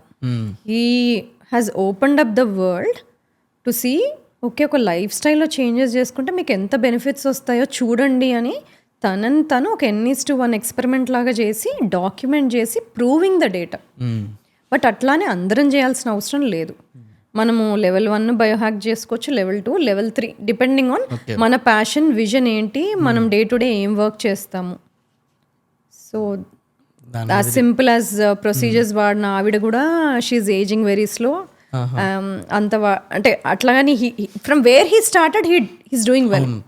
సో అలా దేర్ లాట్ ఆఫ్ పీపుల్ వాళ్ళ ట్రాన్స్ఫర్మేషన్ని వాళ్ళు ఎంజాయ్ చేస్తున్నారు. ఎవరికో ప్రూవ్ చేయాలని కాదు, కానీ ఆ ట్రాన్స్ఫర్మేషన్ ఎంజాయ్ చేస్తూ ఆ బెనిఫిట్స్ని ఇప్పుడు రీప్ చేస్తూ ఉంటారు ఫర్ బెటర్ లైఫ్. ఇప్పుడు మనం అబ్జర్వ్ చేస్తే ఈ ఈ ఇలాంటి పీపుల్కి ఎలాంటి ప్రాబ్లమ్స్ వస్తాయి నాకు చెప్పండి. అంటే ఇది రాంగ్ ప్రాబ్లం అని ఏం కాదు. అంటే ఇప్పుడు మనకి ఇండియాకు ఉన్న అన్ఎంప్లాయ్మెంట్ రేషియో వల్ల ఏదో జాబ్ చేసుకోవాలనే కాన్సెప్ట్ మీద నైట్ షిఫ్ట్ చేస్తుంటారు. బికాస్ మన హైదరాబాద్లో most of the BPO KPO companies ఉన్నాయి కాబట్టి ఈ నైట్ షిఫ్ట్ ఆప్షన్స్ ఎక్కువ ఉన్నాయి. అందరూ ఆప్ట్ చేస్తున్నారు, చేసుకుంటున్నారు. బట్ వాళ్ళకి ఎలా ఉంటుందంటే, నేను క్లోజ్గా అబ్జర్వ్ చేస్తే నా ఫ్రెండ్స్లో వాళ్ళు మండే టు ఫ్రైడే జాబ్ ఉంటుంది. అంటే మండే టు ఫ్రైడే ఈ నైట్ అంతా తెలిగేసి ఉంటారు, డే అంతా పడుకుంటారు. సడన్గా ఈ సాటర్డే సండే వచ్చేసరికి మళ్ళీ నార్మల్ ఉంటారు. ఈ సడన్ షిఫ్ట్ ఏవైనా ఫ్యూచర్లో ఇంపాక్ట్ చేసే స్కోప్ ఉందా? లాంగ్ టర్మ్ చేస్తున్నారు అంటే డెఫినెట్గా ఇంపాక్ట్ అయితే అవుతుంది. సో ఈ ట్రాన్సిషన్ టైంలో ఏం చేసుకోవాలి అంటే లాస్ట్ మీల్ స్లీప్ టైం చూసుకోవాలి. ఓకే, అది అట్లీస్ట్ 4 hours ముందు. అంటే suppose they sleeping 11 AM in the morning అనుకోండి, 4 hours ముందు తినేయాలి. కానీ వాళ్ళకి ఈటింగ్ విండో వాళ్ళు మెయింటైన్ చేసుకోవాలి. మెయింటైన్ చేస్తే ప్రాబ్లం ఉండదు. ఈటింగ్ విండో, ఫాస్టింగ్ విండో కరెక్ట్గా మెయింటైన్ చేసుకుంటూ ఉండాలి. ఇంకా కొంచెం స్లీపింగ్ ఎన్వైరన్మెంట్ని క్రియేట్ చేసుకోవాలి. 11కి ఆల్రెడీ బ్రైట్ సన్లైట్ ఉంటుంది, but still light blocking curtains వేసుకోవడం, రూమ్ కొంచెం డార్క్గా పెట్టుకోవడం. సో ఎన్వైరన్మెంట్ని కొంచెం వాళ్ళకి అడాప్టివ్గా చేసుకొని బెటర్ స్లీప్ ఉండాలి.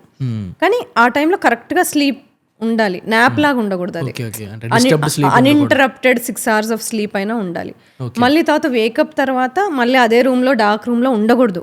Then they should come out and expose to sunlight. అప్పుడు అందరూ ఈ మిస్టేక్ చేస్తుంటారు, అదే రూమ్లో ఉండిపోయాలి. మళ్ళీ అప్పుడు బయటికి రావాలి, బయటకు వచ్చి అప్పుడు ఎక్సర్సైజ్కి వెళ్ళాలి. సో చాలా మంది ఎక్సర్సైజ్ స్కిప్ చేస్తారు. అసలు చాలా మందికి ఎక్సర్సైజ్ అనేది మనకెందుకు, మనం బాగానే ఉన్నాం కదా. ఎక్సర్సైజ్ అంటే చాలా మంది ఒక muscular body, both women and men కి ఇది ఒక మిస్కన్సెప్షన్ ఉంది. సో ఫర్ ఎగ్జాంపుల్ అలాంటి వాళ్ళకి how do you motivate to start them to make exercise start చేయాలని? ఏజ్ అవుతుంటే చాలా చేంజెస్ జరుగుతాయి అన్నాం కదా. ఒకటేమో ఇన్ఫ్లమేషన్ పెరుగుతుంటుంది, బేస్ లైన్, అది తగ్గించుకోవడానికి నెంబర్ 1 ఎక్సర్సైజ్ చేయాలి. ఇంకోటి మసిల్ పోతూ ఉంటుంది, అందుకని మసిల్ పోకుండా ఉండడం కోసం స్ట్రెంగ్త్ ట్రైనింగ్ చేయాలి. ఓకే, లేదు దెర్ ఆర్ 2 people, ఇద్దరు 40sలో ఉన్నారు, ఒకరేమో 30s నుండి స్ట్రెంగ్త్ ట్రైనింగ్ చేస్తున్నారు, ఒకరు ఎప్పుడూ స్ట్రెంగ్త్ ట్రైనింగ్ చేయలేదు. ఇద్దరిలో ఈ ముందు స్ట్రెంగ్త్ ట్రైనింగ్ చేస్తున్న వాళ్ళు ఎక్కువ అడ్వాంటేజ్లో ఉంటారు. ఓకే, కానీ ఇప్పుడు 40sలో ట్రైనింగ్ స్టార్ట్ చేస్తే 50sలో అతను ట్రైన్ చేయని వాడికన్నా బెటర్ అడ్వాంటేజ్లో ఉంటారు. సో ఎప్పుడు స్టార్ట్ చేసినా it's advantage. Better you start, better advantage. మళ్ళీ over training is also not good. ఏదైనా moderation is good. Moderation 4 to 5 times a week good strength training. అది ఇప్పుడు ఫర్ ఎగ్జాంపుల్ మీ ఒపీనియన్ ఏంటి ఈ sleep గురించిలో? ఆఫ్టర్నూన్స్లో ఒక 1 hour 1.5 hour nap తీసుకుంటే అది ఎలా వర్క్ అవుతుందా? 1.5 hour కొంచెం లాంగ్ ఏమో. Shorter nap is better. 20-25 minutes shorter nap is okay. కానీ కవరప్ చేసే nap 2-3 hours nap in the afternoon is not good. ఆ nap they many things around it. అంటే బాగా లంచ్ చేసి కార్బోహైడ్రేట్ రిచ్ మీల్ తీసుకొని nap చేశారా, then that is post lunch somnolence అంటాం. అంటే తిన్న తర్వాత ఫుడ్ ఎక్కువైపోయి బ్లడ్ ఫ్లో అంతా అటు టర్న్ అయిపోయి ఇంకా వేరే ఏమీ చేయడానికి ఎనర్జీ లేక క్రాష్ అయిపోవడం అది. ఓకే, సో దాన్ని న్యాప్ అనుకోవడానికి లేదు. ఇప్పుడు మీరు కార్బ్స్ కోసం మాట్లాడారు కాబట్టి ఈ లాంజివిటీ అంటే ఒక హెల్తీ డైట్లోని నాకు మ్యాక్రోస్ చెప్పండి. అంటే కార్బ్స్, ఫ్యాట్స్, ప్రోటీన్ రేషియో ఎలా ఉంటే, అంటే కన్సిస్టెంట్గా మెయింటైన్ చేసుకోవడానికి ఎలా ఉంటే బెటర్? ఇప్పుడు సమ్వన్ ఈజ్ లో కార్బ్ ఉండాలి, మోడరేట్ ఫ్యాట్ ఉండాలి, protein at least 1.2 to 1.6 grams per kg body weight per day consumption ఉండాలి. ఇలా ప్రోటీన్, ఫ్యాట్స్, కార్బ్స్ అలా పెట్టుకుంటే. కార్బ్స్ అంటే మళ్ళీ అందరు గ్రెయిన్సే అనుకుంటారు. కార్బ్స్ అంటే rice, wheat, oats, barley, millets ఇవే కార్బ్స్ అనుకుంటారు. కార్బ్స్ మనకి రూటెడ్ వెజిటేబుల్స్లోనూ ఉన్నాయి. స్వీట్ పొటాటో తినము. మళ్ళీ మొన్న సంక్రాంతికి ఇవేంటి చూసాం కదా, పేరు రావట్లేదంటే, ఇవి రాంబుటాన్ అంటాం కదా. ఇప్పుడు ఎడమామే అని తింటున్నాం కదా. మనకి లోకల్గా ఏంటి రాంబుటాన్ అని ఉంటుంది, అది కూడా ప్రోటీన్ ఎక్కువే ఉంటుంది. అది అరౌండ్ జాన్లో అలా వస్తుంది. ఓకే, ఈ కార్బ్స్లో కూడా చూస్ చేసుకుంటున్నప్పుడు చాలామంది డైట్ని కాంప్లికేట్ చేసుకోకూడదని సింపుల్ కార్బ్స్ని చూస్ చేసుకుంటారు. సింపుల్గా ఉంటుంది, డైట్ని ఈజీగా అయిపోతుంది కదని. ఈ సింపుల్ కార్బ్స్కి కాంప్లెక్స్ కార్బ్స్కి ఏమైనా డిఫరెన్స్ ఉంటుంది అంటే ఈ లాంజివిటీ పాత్లో చూస్ చేసుకుంటే? కాంప్లెక్స్ కార్బ్సే తీసుకోవాలి. సింపుల్ అంటే ప్రాసెస్ అయిపోయిందంటే అది సింపులే. ఓకే, లేదు అంటే ఏదైనా క్విక్గా డైజెస్ట్ అయిపోయిందంటే అది సింపుల్ కార్బ్సే. ఫ్రూట్ ఈజీగా డైజెస్ట్ అవుతుంది. అట్లాంటి ఫ్రూట్ తినొద్దని లేదు. ఫ్రూట్ తిన్నప్పుడు ఇమీడియట్గా ఎనర్జీ వస్తుంది. దాంతో ఏం చేస్తాము, సో ప్రీ వర్కౌట్ తీసుకోవచ్చు. ఓకే, అది యూజ్ చేయాలి ఎనర్జీ కోసం. లేదు, కుదిరినంత సార్లు లో జిఐ ఫ్రూట్స్ తినడం బెటర్. లోజిఐ లో జిఐ ఫ్రూట్స్ అంటే ఏ ఫ్రూట్ అయితే మనం తింటామో దాని తర్వాత ఎక్కువ షుగర్ స్పైక్ రాకుండా ఉంటుంది. సో మల్బెరీస్, మెలన్స్ ఇలాంటివి లో జిఐ ఫ్రూట్స్. అండ్ ఈ లాంజివిటీకి వాటర్కి ఏమైనా లింక్ ఉందా? అంటే లైక్ నేను రీసెంట్ టైమ్స్లో ఒక పాడ్కాస్ట్ చూసాను. పాడ్కాస్ట్లో అందరూ టేబుల్ మీద వాటర్ తాగుతున్నారు, అక్కడ ఒక క్రికెటర్ మాత్రం టేబుల్ మీద వాటర్ తాగకుండా పర్సనల్ వాటర్ తాగుతున్నారు. ఈవెన్ అడిగినా కూడా తన పర్సనల్ వాటర్ తాగి హెసిటేట్ చేశాడు చెప్పకుండా. ఏదర్ సోర్స్ తెలియకపోవడం వల్ల వేరే వాటర్ తాగడం. ఇప్పుడు ఇందులో వాటర్ ఉన్నాయి, అది ప్లాస్టిక్ డబ్బాలో నుండి వచ్చినాయా, ఎలా వచ్చినాయా, ఎలా ఇప్పుడు గ్లాస్లో ఉంది బట్ ప్లాస్టిక్ నుండి వచ్చిందా? ఆబ్వియస్లీ ప్లాస్టిక్ నుండి వచ్చింటే చాలా వరకు మైక్రో ప్లాస్టిక్స్ ఉంటాయి. లేదు, మన own bottle which is not plastic ఫ్రెష్గా ఫిల్టర్డ్ వాటర్ పట్టుకుంటున్నామంటే that is always the best way. Drink simple filtered water, it is the best way. ఇది కాకుండా ఇప్పుడు new concept there something called structural water, structured water. దీనికి science ఒకటి theory ఉంది but దానికి studies లేవు. ఓకే, థియరీ ఏంటంటే ఆ వేరే కంటైనర్లో వాటర్ వేస్తే water will take a shape of a hexagonal structure.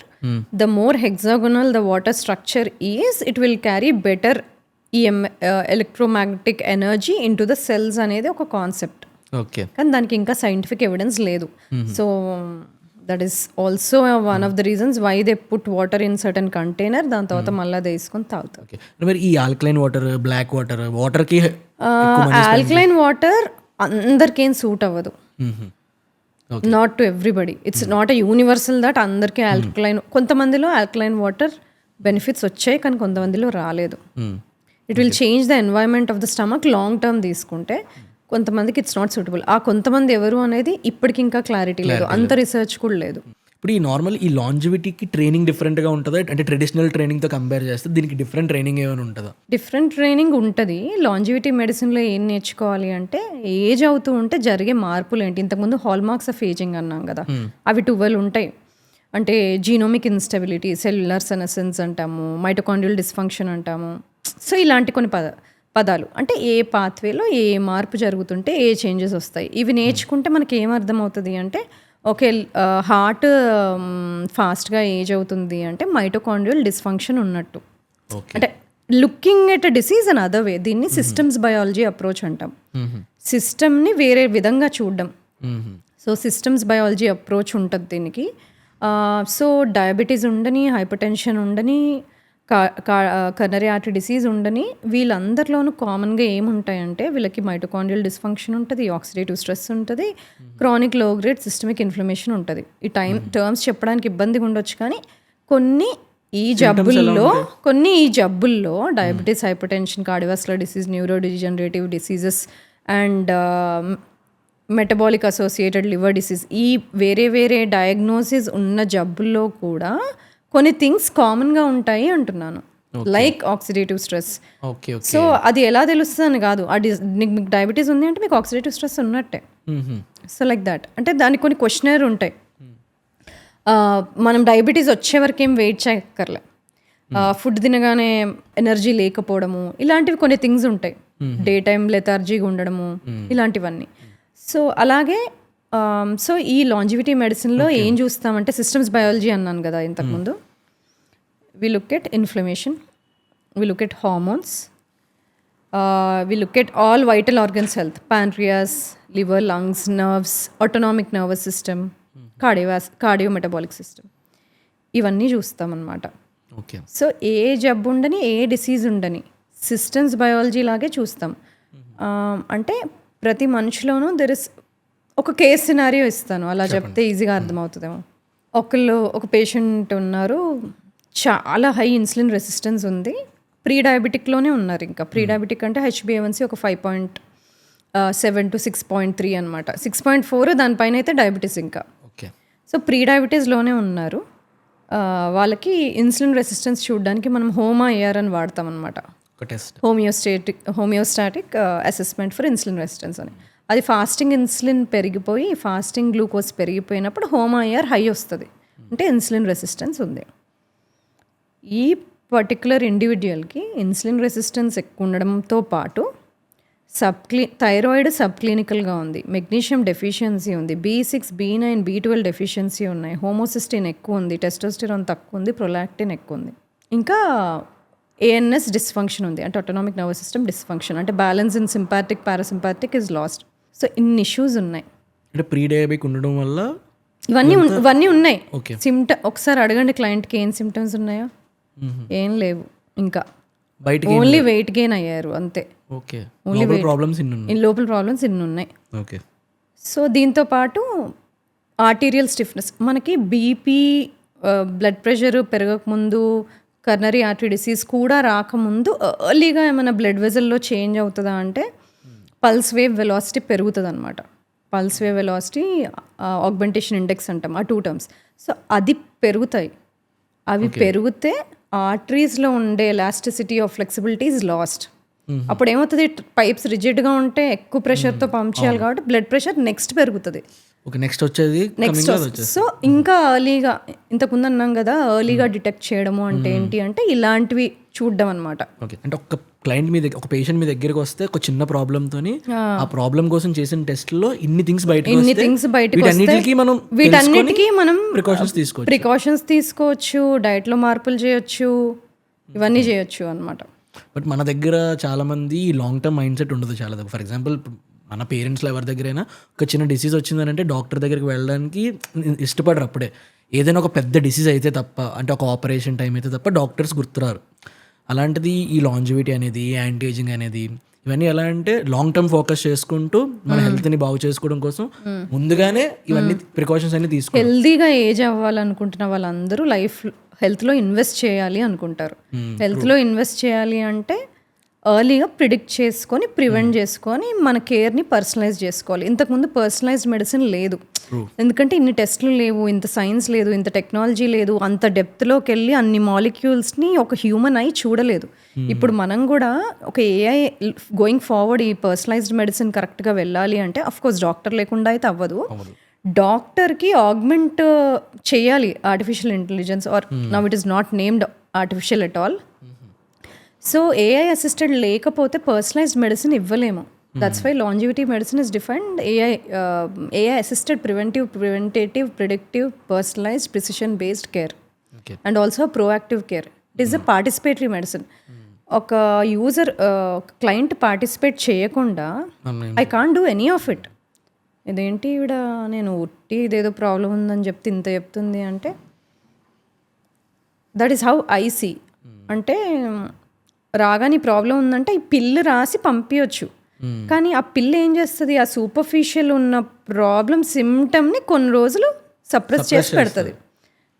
కానీ మరి అండర్లైన్ నేను చెప్పాను కదా ఫ్యూ థింగ్స్, అవన్నీ లివర్ని సపోర్ట్ చేయాలి, వైటమిన్స్ కరెక్ట్గా ఉన్నాయి లేదా చూడాలి, కావాల్సిన ప్రోటీన్ ఇంటేక్ తీసుకుంటాను. జస్ట్ ప్రోటీన్ ఇంటేక్ ఇంప్రూవ్ చేసుకుంటేనే ఎన్ని చేంజెస్ ఉంటాయో. నేను ఇంతకుముందు చెప్పే సినారియోలో నేను ఒక ఎగ్జాంపుల్ ఇస్తాను. ఆ క్లయింట్కి ప్రొలాక్టిన్ కూడా హై ఉంది. ప్రొలాక్టిన్ హై అవ్వడానికి 2-3 థింగ్స్ చాలు. బాడీకి సరైన B6 లేకపోయినా, అమైనో యాసిడ్స్ లైక్ L-టైరోసిన్ తక్కువ ఉన్నా చాలు. లో B6 ఉండి లో L-టైరోసిన్ ఉన్న బాడీ డోపమిన్ని తయారు చేయదు. డోపమిన్ తక్కువ అయిపోయినప్పుడు ఏమవుతుంది, డోపమిన్ ఎప్పుడు ప్రొలాక్టిన్ని తక్కువ చేసి పెడుతుంది. డోపమిన్ తక్కువ అయిపోయినప్పుడు ప్రొలాక్టిన్కి ఇన్హిబిషన్ ఉండదు, ఇంకా పెరిగిపోతుంది, which is not good. So just by improving some nutrients మన హెల్త్ ఆప్టిమల్గా ఉంటుంది. సో మనకు తెలియదు చాలా వరకు న్యూట్రిషన్ విషయంలో, మైక్రో న్యూట్రియన్స్ విషయంలో మనం డెఫిషియెంట్ ఉంటాం. Same thing magnesium. మధ్య అందరూ మెగ్నీషియం అవేర్నెస్ వచ్చి మెగ్నీషియం తీసుకుంటున్నారు. ఎందుకు అంటే ఏం రియలైజేషన్ వచ్చింది, blood levels are not equal to cellular levels. బ్లడ్లో ఉంది అంటే సెల్లో ఉన్నట్టు కాదు. So now we have new test to see సెల్స్లో కరెక్ట్గా ఉన్నాయా లేదా. Times are changing. పాత టెస్ట్లు ఉన్నాయి, కొత్త టెస్ట్లు వచ్చాయి. కొత్త టెస్ట్లు వాడుకుంటే మనం ఇంకా ఎర్లీగా ప్రిడిక్ట్ చేయొచ్చు. ఇప్పుడు ఫర్ ఎగ్జాంపుల్ మీరు అడ్వైజ్ ఎవరికైనా ఇవ్వాలి అంటే రిలేటెడ్ టు న్యూట్రిషన్ సప్లిమెంటేషన్లోని ఒక 40 years ప్లస్ వాళ్ళకి ఏమైనా సప్లిమెంట్? ఓకే, 40 years ప్లస్ అయితే అజ్యూమింగ్ వాళ్ళకి జనరల్ సప్లిమెంట్స్ వాళ్ళకి ఇన్సులిన్ రెసిస్టెన్స్ లేదు, న్యూట్రిషన్ డెఫిషియన్సీ లేదు అంటే then a good multi mineral and multivitamin with antioxidants, D3+K2 to maintain and to balance vitamin D more than 60. A good B complex which supports B1, B2, B3, B6, B9, B12. And vitamin C, ఎందుకంటే మనకి everyday outside world toxins ఉంటానే ఉన్నాయి కాబట్టి a good vitamin C. Zinc అందరికీ అవసరం లేదు. We should look at zinc deficiencies, ఎందుకంటే zinc తీసుకుంటే they should be a good balance between zinc and copper. Okay. For every 15 mg of zinc we need a copper also at 1 mg. So these are the basics, at least, and a magnesium and a good probiotic. These are basic. But as you turn older, metabolic dysfunction అవుతుంది, ఇంకా 50 years 60 years దాటుతున్నాయి అంటే there are other things that we can add. And ఇప్పుడు మనం రీసెంట్గా చూస్తే ప్రతి పెద్ద హాస్పిటల్స్తో పాటు కంపీట్ చేస్తున్న ఏంటంటే ఈ ఫర్టిలిటీ హాస్పిటల్స్. అంటే ఇన్డెప్త్ దాని గురించి ఏం తెలియకపోయినా ఫర్టిలిటీ హాస్పిటల్స్ ఉన్నాయి అని అంటే దాని రిలేటెడ్ ప్రాబ్లమ్ ఫేస్ చేస్తున్న వాళ్ళు ఎక్కువ మంది ఉన్నారు. అండ్ దానికి బిగ్గెస్ట్ రీజన్ ఈ లైఫ్ స్టైల్ మనం చూస్ చేసుకున్న థింగ్సే. అంటే దాని గురించి మనం కొంచెం మాట్లాడదాం. అంటే లైక్ ఈ ఫర్టిలిటీ ప్రాబ్లమ్స్ దేని వల్ల వస్తాయి, ఎలా వస్తాయి, అంటే బోత్ మెన్ అండ్ ఉమెన్ ఇద్దరిని కన్సిడర్ చేస్తూ. Okay. So age wise ovarian reserve తగ్గుతూ ఉంటుంది, ఏజ్ పెరుగుతూ ఉంటుంటే ఒవేరియన్ హెల్త్ తగ్గుతూ ఉంటుంది, ఓవర్ ప్రొడక్షన్ రేట్ క్వాలిటీ తగ్గిపోతూ ఉంటుంది, ఒవేరియన్ రిజర్వ్ తగ్గుతుంది. సో లేట్ మ్యారేజెస్ మన కల్చర్లో అందుకే ఎప్పుడు ఎంకరేజ్ చేయరు. తక్కువ ఏజ్ గ్రూప్ మోర్ ఫర్టైల్ ఉంటాం, that is taken. So elderly age group అందుకని. ఐడియల్ ఏజెస్ ఏమైనా ఉన్నాయా, లైక్ మీ ఎక్స్పీరియన్సెస్లో మీరు చూసిన కేసెస్లో ఐడియల్ ఏజెస్ ఏమైనా? Best age 20s. 20s? Okay. 20s is the best age, అందుకే కదా ఎర్లీగా పెళ్ళి. బట్ ఎస్, కానీ హెల్దీగా మరి నేను చెప్పాను కదా biological age is different from chronological age. What if 20-year-old internal health మంచి మెయింటైన్ చేయలేదు, వాళ్ళు 30 years లాగా ఉన్నారు ఇంటర్నల్ హెల్త్ అంటే, then that is not ideal. Okay. లేదు మీరు 30 పైన ఉంటే హెల్దీగా ఉండరన్నారు, మరి 30 పైన ఉన్న వాళ్ళు మంచి లైఫ్ స్టైల్ మెయింటైన్ చేసి వాళ్ళు బయోలాజికల్ ఏజ్ తక్కువ ఉంటే they still fertile. So that question not applicable. So 20sలో ఉన్నా 30sలో ఉన్నా if you are maintaining your health well, biological age తక్కువ ఉంది, ఇన్ఫ్లమేషన్ తక్కువ ఉంది, బాడీలో స్ట్రెస్ తక్కువ ఉంది, ఒక సర్కేడియన్ రిథమ్ మెయింటైన్ చేస్తాము, ఒక స్లీపింగ్ స్కెడ్యూల్ ఉంది, విటమిన్స్ అడిక్వేట్గా ఉన్నాయి, న్యూట్రిషన్ బాగా తీసుకుంటున్నారు అంటే they will all be fertile, unless పుట్టుకతో ఏమైనా జెనైటో యూరినరీ ప్రాబ్లమ్స్ ఏమైనా ఉంటే తప్ప. బట్ మోస్ట్ కామన్గా మీరు అన్నారు ఈ మధ్య లైఫ్ స్టైల్తో చాలా ఏమవుతుంది అంటే ఎయిదర్ ఇన్సులిన్ రెసిస్టెన్స్ అనే ఉంటుంది, that is a driver for everything. సరిగ్గా ఓవర్ ప్రొడ్యూస్ అవ్వదు, స్లీప్ లేకపోవడం బిగ్గెస్ట్ ఇష్యూ. అది కాకుండా vitamin deficiencies, unaddressed vitamin deficiency. మీరు 11 ఏళ్ళ నుండి 20 ఏళ్ళ పిల్లలకి అందరికీ టెస్టులు చేయించండి, అందరూ deficient in B, deficient in D, iron deficient అమ్మాయిలు.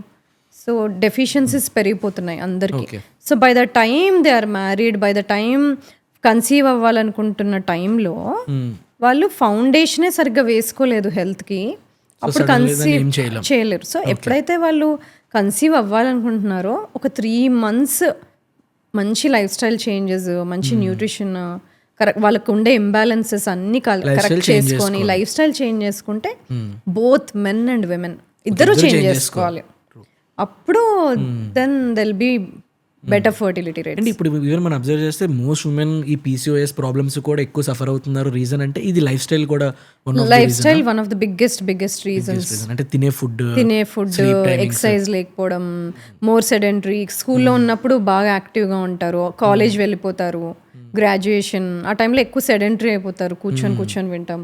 So sudden major life style shift. Okay, దానివల్ల బిగ్గెస్ట్ ప్రాబ్లం అవుతుంది. ఇప్పుడు మీ డైట్ని బ్రేక్ డౌన్ చేద్దాం. అంటే మీకు ఇది లాంజివిటీ గురించి తెలియనప్పుడు బిఫోర్, తర్వాత తెలుసుకున్న తర్వాత మీరు చేసిన చేంజెస్, అంటే మీ లైఫ్ స్టైల్ చాలా చేంజెస్ చేశాను. చెప్పండి. అంటే లైక్ ఫస్ట్ ఎలా నాకు ఇష్టం లేనివన్నీ తింటాను ఇప్పుడు. అంటే ముందు ఇష్టం ఉండేది కాదు, ఇప్పుడు ఇష్టమే.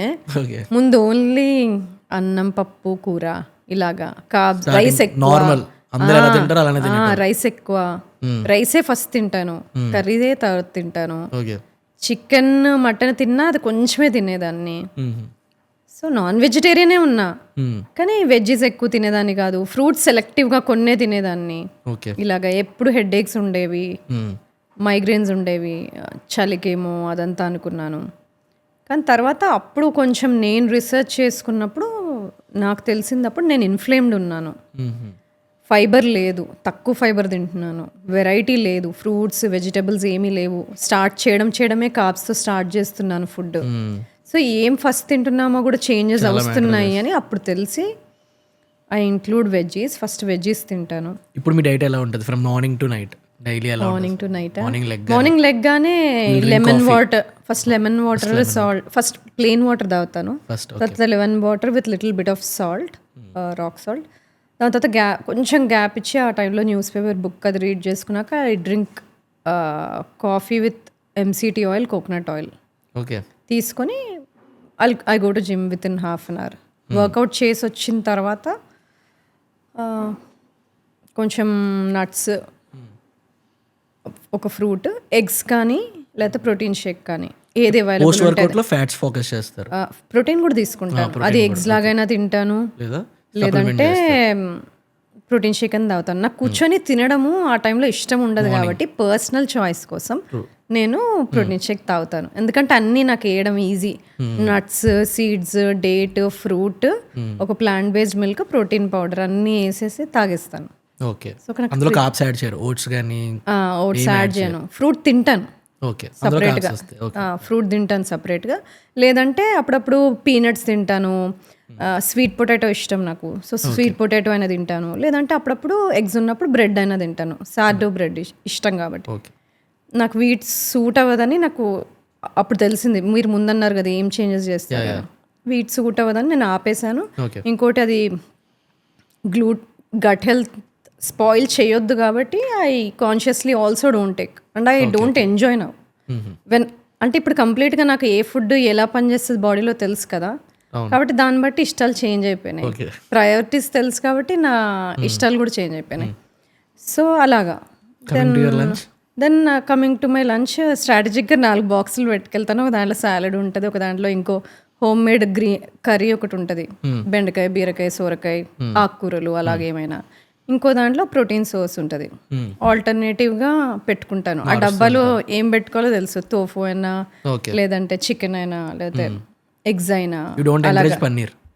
పన్నీర్ యాక్చువల్లీ నాకు ఇష్టం ఉండదు. సో ఎప్పుడైనా తింటాను, బట్ నాకేం సెన్సిటివిటీ లేదు. Lactose, casein, no issues. అప్పుడప్పుడు తీసుకుంటాను, పన్నీర్ కూడా తింటాను. ఇంట్లో చేసుకోవడం ఈజీ కదా, తింటాను. అప్పుడప్పుడు మటన్ కూడా తింటాను. అప్పుడప్పుడు రెగ్యులర్గా ఏం తినను, వారంలో ఒకసారి, 2 వారాల్లో ఒకసారి. ఇంకో బాక్స్లో రైస్ కానీ, మిల్లెట్స్ కానీ, కీన్వా కానీ మార్చి తింటాను. సో ఇలా 4 బాక్సెస్ పట్టుకెళ్తాను, ఈజీ. డిన్నర్ ఇంచుమించు మధ్యాహ్నం ఏముంటుందో అలాంటిదే రెప్లికేషన్, కానీ కార్బ్స్ ఎక్కువ తినను డిన్నర్కి.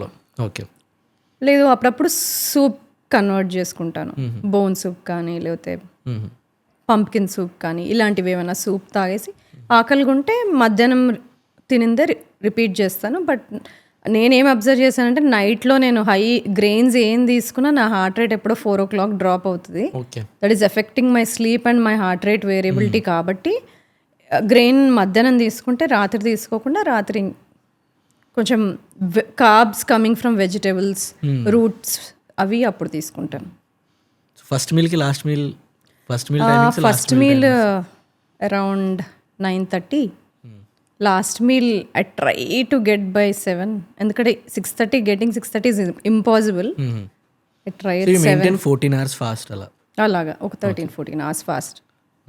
ఇది ఎందుకు అడిగానంటే చాలా మందికి ఇప్పుడు కన్ఫ్యూజ్ అవుతూ ఉంటారు, డాక్టర్ అయితే సింపుల్ గా ఫాలో అయిపోదాం అని మైండ్ సెట్. ఇదే సింపుల్. వర్కౌట్ చేయని రోజు మార్నింగ్ ఆ బ్రేక్ఫాస్ట్ తినను. ఓకే, స్కిప్ చేస్తాను. అంటే క్యాలరీస్ బర్న్ చేయట్లేదు కాబట్టి వాటిని మేనేజ్ తినను. ఎక్స్ట్రా కాఫీ తాగుతాను. I will go into little bit of extended fast. అప్పుడు మోర్ ఎనర్జీ, మోర్ ఫోకస్, హ్యాపీగా ఉంటుంది. Okay. You train for 5 days a week? I train 5 days a week. 5 only. 2 days rest, అంటే active rest. 2 days active rest, mild cardio ఏదైనా, simple leisure walk అట్లా, అంతే. ఈ 5 days strength training చేస్తాను. ఈ 5 days strength training చేస్తాను. Once a week high intensity interval training చేస్తాను. Or actually it's converted to sprint training. That is more easier. Okay. Sprint is 1:8. 30 seconds high, you go all out. At the next 4 minutes you can slow down. 4.5 minutes. Then you can go 30 seconds all out. 4.5 minutes slow down. At that I like it. Okay. Hit చేస్తే ఈక్వల్గా చేయాలి. 2 minutes all out, 2 minutes slow down, or 4 minutes all out, 4 minutes slow down, అలా చేయాలి. Okay okay I like sprint better because it can be done more reps more quickly. Nice. అలాగా so ఇది ఎప్పటి నుంచి follow అవుతున్నారు? Last 2 years నుంచి consistent? 3 years 3 years. అప్పటికి ముందుకి మీరు ఇప్పుడు మీ దాంట్లో మీరు చేసిన లైఫ్ స్టైల్కి చేంజెస్ ఏంటి? Energy. I have very, I feel I have good energy. I can focus better, I can make better decisions, I'm a happier person, I complain less about health, I'm active towards evening also with kids. I sleep well at night. I don't get headaches like I used to before. ఇప్పుడు normal general headaches రావు? General headaches రావు. What else? Strength wise I feel better. Okay. ఇప్పుడు as a longevity expert ఇప్పుడు మీరు ఎవరికైనా advice చేయాలి అంటే start from this ఎలా అడ్వైస్ చేస్తారు? ఒక 3 advices. Start with your sleep. Okay. First sleep address చేసేయండి. Next improve your eating window. ఒక 14 hours విండోలో తింటున్నారంటే reduce it to first 12 and later slowly reduce it. So start with sleep, reduce eating window, keep moving. Movement మర్చిపోతూ ఉంటాం, కూర్చొని అట్లా ఉండిపోతూ ఉంటాం.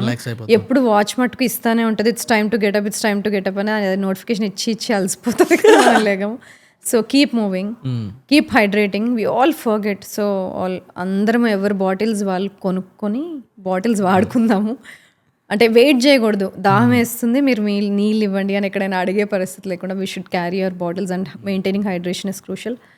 Strength training, aerobic exercises. Please start if you have not yet started.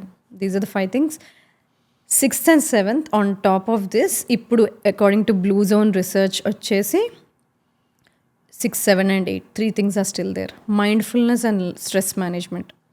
అందరము మన హాబీస్ని ఏదో work start చేయగానే వదిలేసుకుంటున్నాము. But let's search for what we always love doing, like doing. అది ఎవ్రీడే కుదరకపోయినా వారంలో ఒక డే ఫిక్స్ డే పెట్టుకొని అదేదో మీ మీటింగ్ ఉన్నట్టు అందరికీ నేను ఆ టైంలో చేయలేను అని చెప్పి మీరు ఆ హాబీని getting back to the hobby. Social connectedness is very very important. Out of everything depression is on the high rise in people who are living లోన్లీగా ఉండే వాళ్ళల్లో, పెద్ద వాళ్ళల్లో కూడా మీరు ఎవరైనా చూస్తే వాళ్ళతో ఫ్యామిలీస్ ఎవరైతే లివ్ చేయరో, పిల్లలు, వాళ్ళ కొడుకులు, కోడలు, వాళ్ళు చాలా లోన్లీగా ఎక్కువ డిప్రెస్డ్గా ఉంటారు. That is not good for health. So social connectedness చాలా ఇంపార్టెంట్.